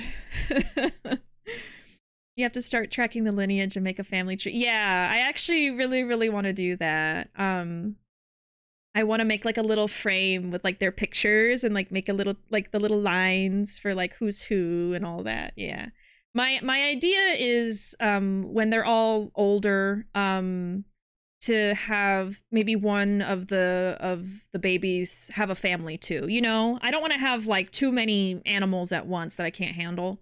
But that's kind of the idea. We kind of want to have like a whole generation from Mochi, you know, because he's my baby. So, and he's getting older. So I really am thankful that we got these babies too.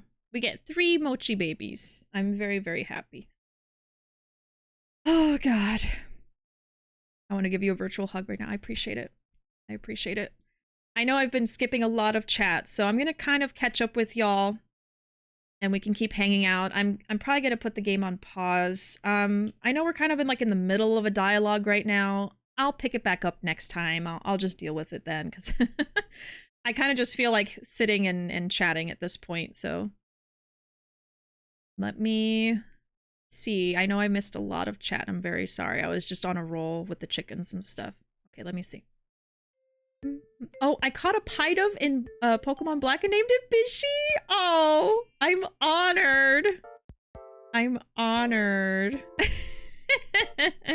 If you're able to get like a picture or something, I would love to see that. I'll put it in the fan art slideshow. Oh, goodness. Yeah, the little babies are so cute. And something interesting, actually. Again, I'm trying to catch up with chat, and I'm fighting myself right now. Okay. So the 2 babies are actually color mutations. When Dongo was born, she was, her feathers were very, very, like, dark brown, dark gray, her whole body. And when she grew up, she looked just like her parents, you know, kind of like a combination of them. And these babies are all like light gray and white with like tiny little spots of brown. So I actually posted a picture in like a group of people that know diamond doves really well.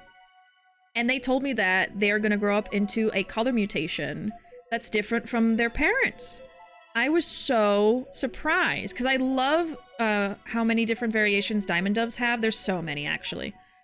And somehow their 2 babies are totally different. They're going to look way different from them. They're just basically like a super, super light gray. But to me, it's like totally different. Oh. Yeah, they're all food names. Yeah, all of our pets, including our dog, are food names. So our dog's name is Poppy, like poppy seeds. Our doves were Mochi, Dumpling, Dongo, and now we have Ube and Bonbon. We have a pigeon named Peach. And then the chickens are Clover, Donut, Honey, Pumpkin, Cupcake, Violet. So Violet's like the only one that's not really like a food. It's a flower, and then Clover's a clover, but you know, I mean, it's like it's technically, you know, edible flowers. I don't know. And then yeah, and then the last 3 are Cookie, Truffles, and Matcha. Do I have too many pets? Maybe. But I love all of them so much. My cats were all gonna be food and drink names, but when our kitten turned out to be a boy, we thought Grizzy was a better name than Mocha, but we had Ginger and Maple after. Oh, I see. I just love food names for pets. I just think it's so cute. Daddy was on sitting duty. I have to tell y'all, Mochi is an amazing dad. He is such a good papa bird. He's amazing. Diamond doves actually will primarily be raised by their dads. The mom and dad will both take turns feeding the babies for like the first week. And after that, it's really mostly the dad. Dumpling only feeds them like once a day. It's all Mochi, and he has 2 babies.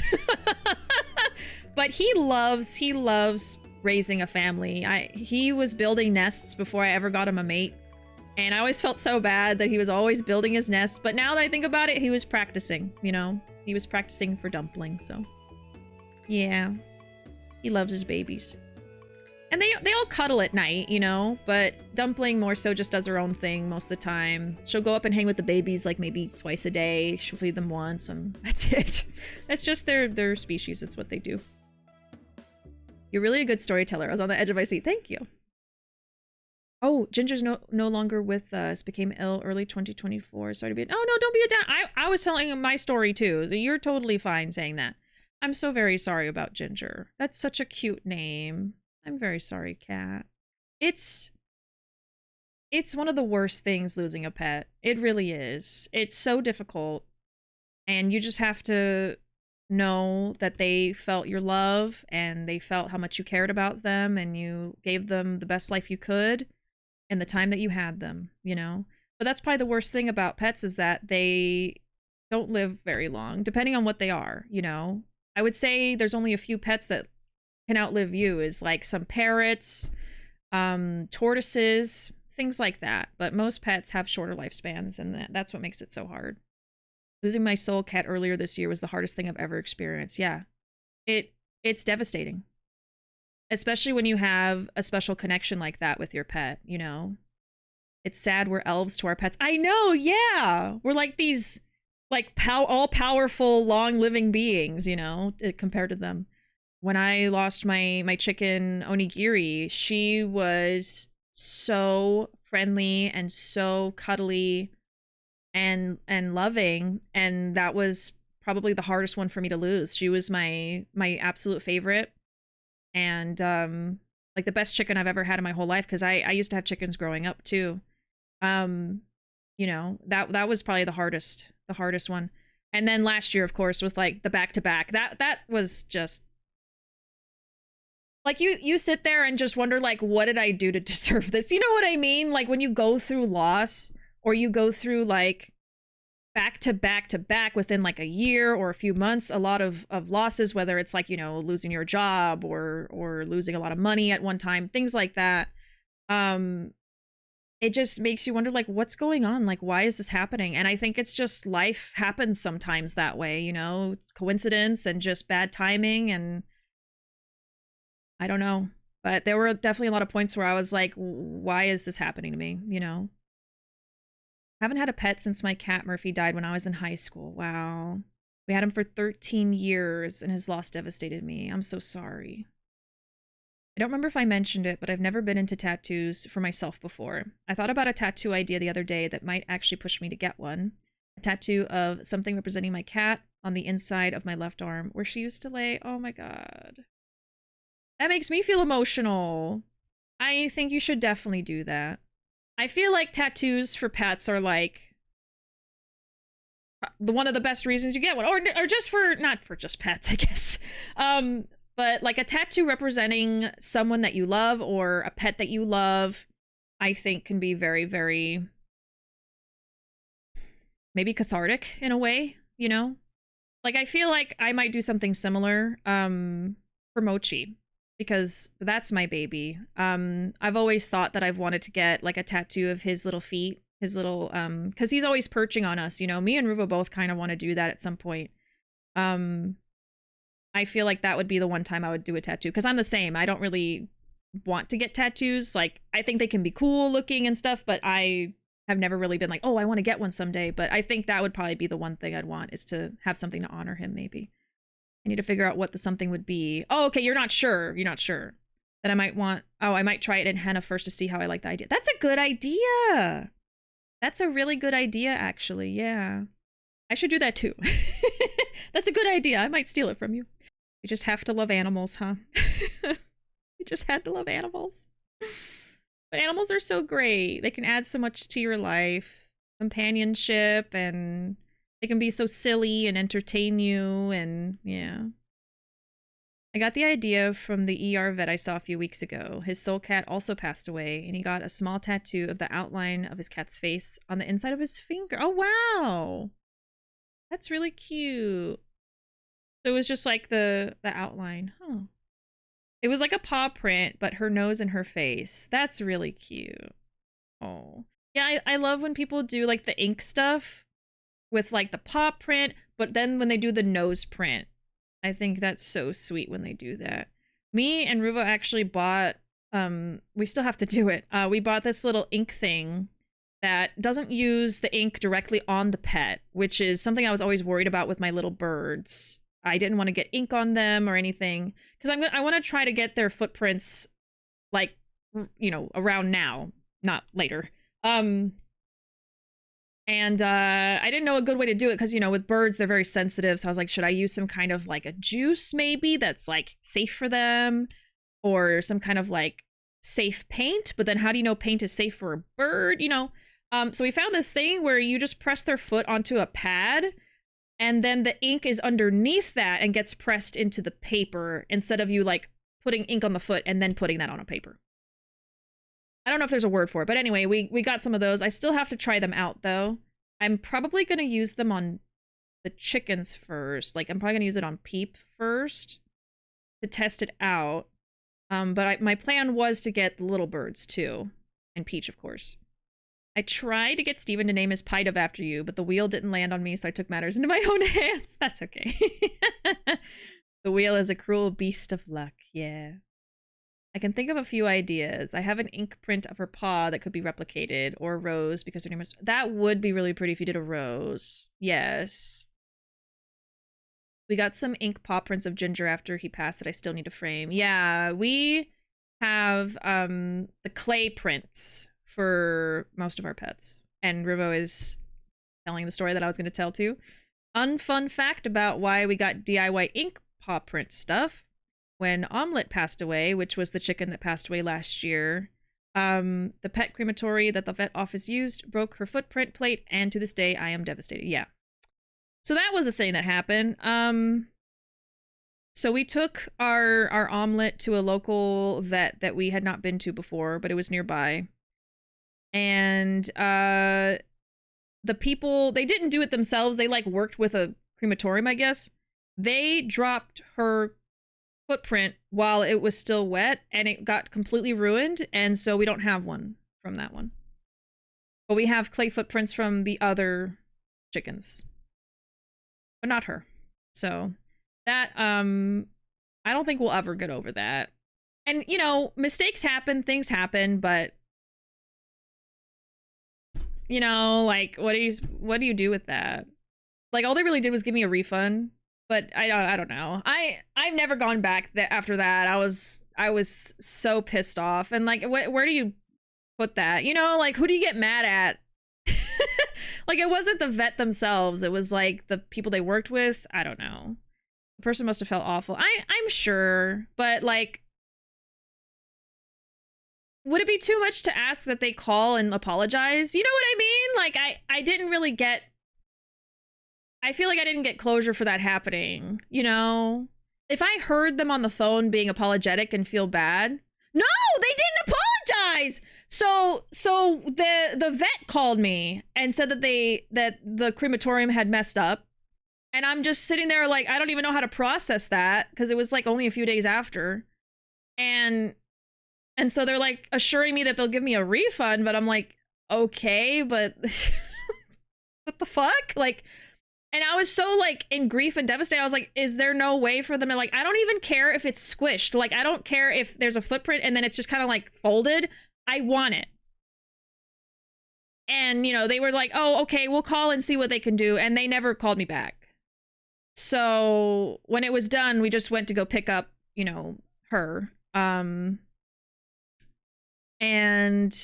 I had to remind them about the refund too when I walked in, which was very awkward and uncomfortable for me. Picking up my pet. So that just really sucked. So, you know, the vet apologized on the phone in the moment, you know, at the time, but like the people that messed up didn't apologize. I never had contact with them. And then they didn't remember the thing that they said they would do. I had to bring it up, and I just wanted to get the hell out of there. So it was not a good time. So like I said, last year was probably the worst year of my life. And there's reasons for that. So that was one of them. Yeah. Yeah.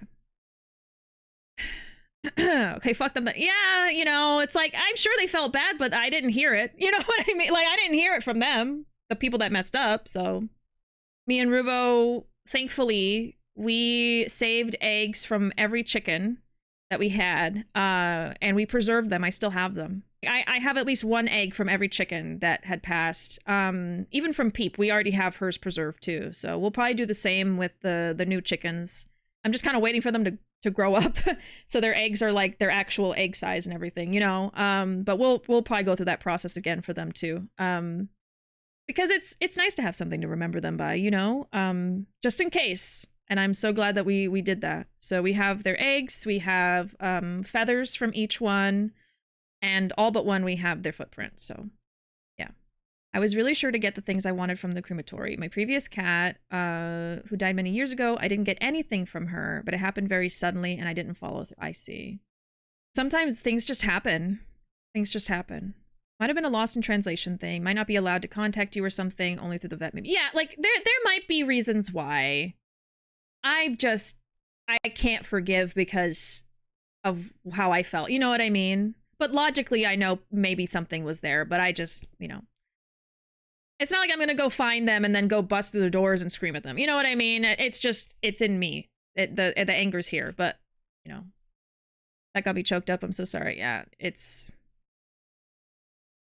It wasn't our usual vet. The usual one is amazing. Yeah, yeah. It was some new one that was just nearby because it was... for us, for that time too, it was very sudden, so... We had to do it that way. Going to a new vet and having a bad experience is the worst. An emergency vet told us that Grizzy was mean and not well behaved after he'd been an angel for our usual vet, so we never went to that person again for anything. Yeah, because it might have been something they were doing. Like maybe they weren't being patient enough, you know? Especially with cats. I think with cats you have to be very patient and like know them really well. Like cats in general. Otherwise, yeah, they could be mean, but because you're not listening to them, you know? But yeah, I honestly, you know, in general, I think vets are amazing. They do amazing things. I've had a lot of good experiences with them. I always think that if something's wrong with your pet, you need to take them to the vet if you're able to, you know. It's worth it. But yeah, there have definitely been some bad experiences too. But that just means you got to go to a different place, you know, and find the right one for you. And your babies. My regular vet was amazing. Did everything she could to try to help. Even the ER vet I went to for my other cat was great. Yeah, the ER vet we went to for Dumpling was absolutely amazing. That was a whole experience too. We were there until like 3 in the morning. We had to stay with family overnight. I didn't want to leave, actually. Oh God. Even thinking about what I was about to talk about, I feel like I already wanted to cry. I'm trying to hold it in.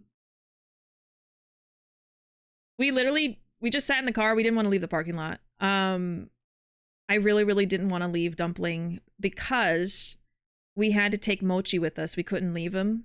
They had to just focus on Dumpling. And they had not been separated ever since we brought Dumpling home. So that was really, really hard to do because they bring each other comfort, you know? So I was very, very upset that we had to separate them. It was for the best, but you know, emotionally was really hard. And we didn't want to drive off. We had to sit there for like 30 minutes to calm down because it was just so devastating. And we didn't know what was going to happen. And we even brought him the next day to visit her, but she was kind of out of it. And then later that night she laid the egg and we immediately went to go pick her up and bring her home. They gave us the green light to take her home. And after that, she recovered within a week or two. And she was fine, so. And now she's given us 2 babies, you know? So it's like this, like, bam, bam, bam. Like, this is like really stressful, scary thing happened. And then suddenly, joyous, you know, babies. But I've also been so stressed out because I'm like, I've been through so much, you guys, you know, with my pets lately. So I've just been like anxious, so anxious. But I'm trying to enjoy it at the same time. Trying to stay positive, trying to enjoy their baby days, you know. She's trying to bring balance to the universe. It feels like that, you know, after everything happening. So anyway. Yeah. So much. And I've kind of like talked about these things that have happened a few times on stream, but I never really like to get into them. I don't like to cry on stream, and I also don't like to be bringing down the mood, you know. So I just kind of will mention things sometimes, but I don't like to like dive into it. So this is probably the most in-depth I've gotten with some of these stories about our animals, just because of that. Yeah. I almost feel like I'm venting. So I appreciate y'all being here. Let me vent. Happy you're open with us. Yeah, I'm fine being open about it. I just like, I don't like crying. So that's the only thing I'll be like, I'll be kind of vague about things or not really go in depth, you know, because most of the time I'm also still going through the grief, you know. At this point, of course, I still have grief, but I've had time to kind of process it. So I appreciate your courage to talk about this now. Thank you guys. Thank you. And thank you guys for sharing your stories too. You know, it's kind of a hard topic to talk about. So thank y'all for being open too. I'm glad that y'all feel comfortable talking. What is it called? Ditto.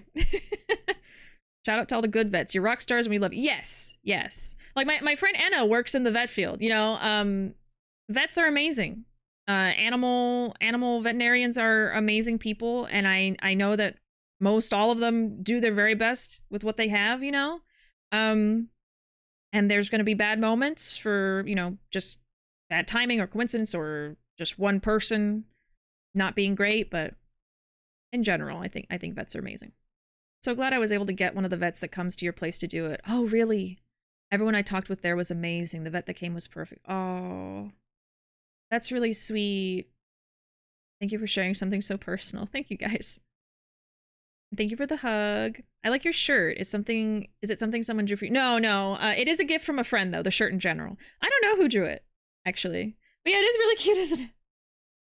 It's a little ducky. Even though the beak looks like a chicken. I don't know. It's a bird, and it has a little party hat, and it's in a little pond, and there's flowers and mushrooms. Very Yoshi's Island. Yeah, it is! Even the art style, huh? Well, with that, I think I am gonna go ahead and end it here. We're about to be at 4 hours, and I know we didn't make great progress with Ace Attorney.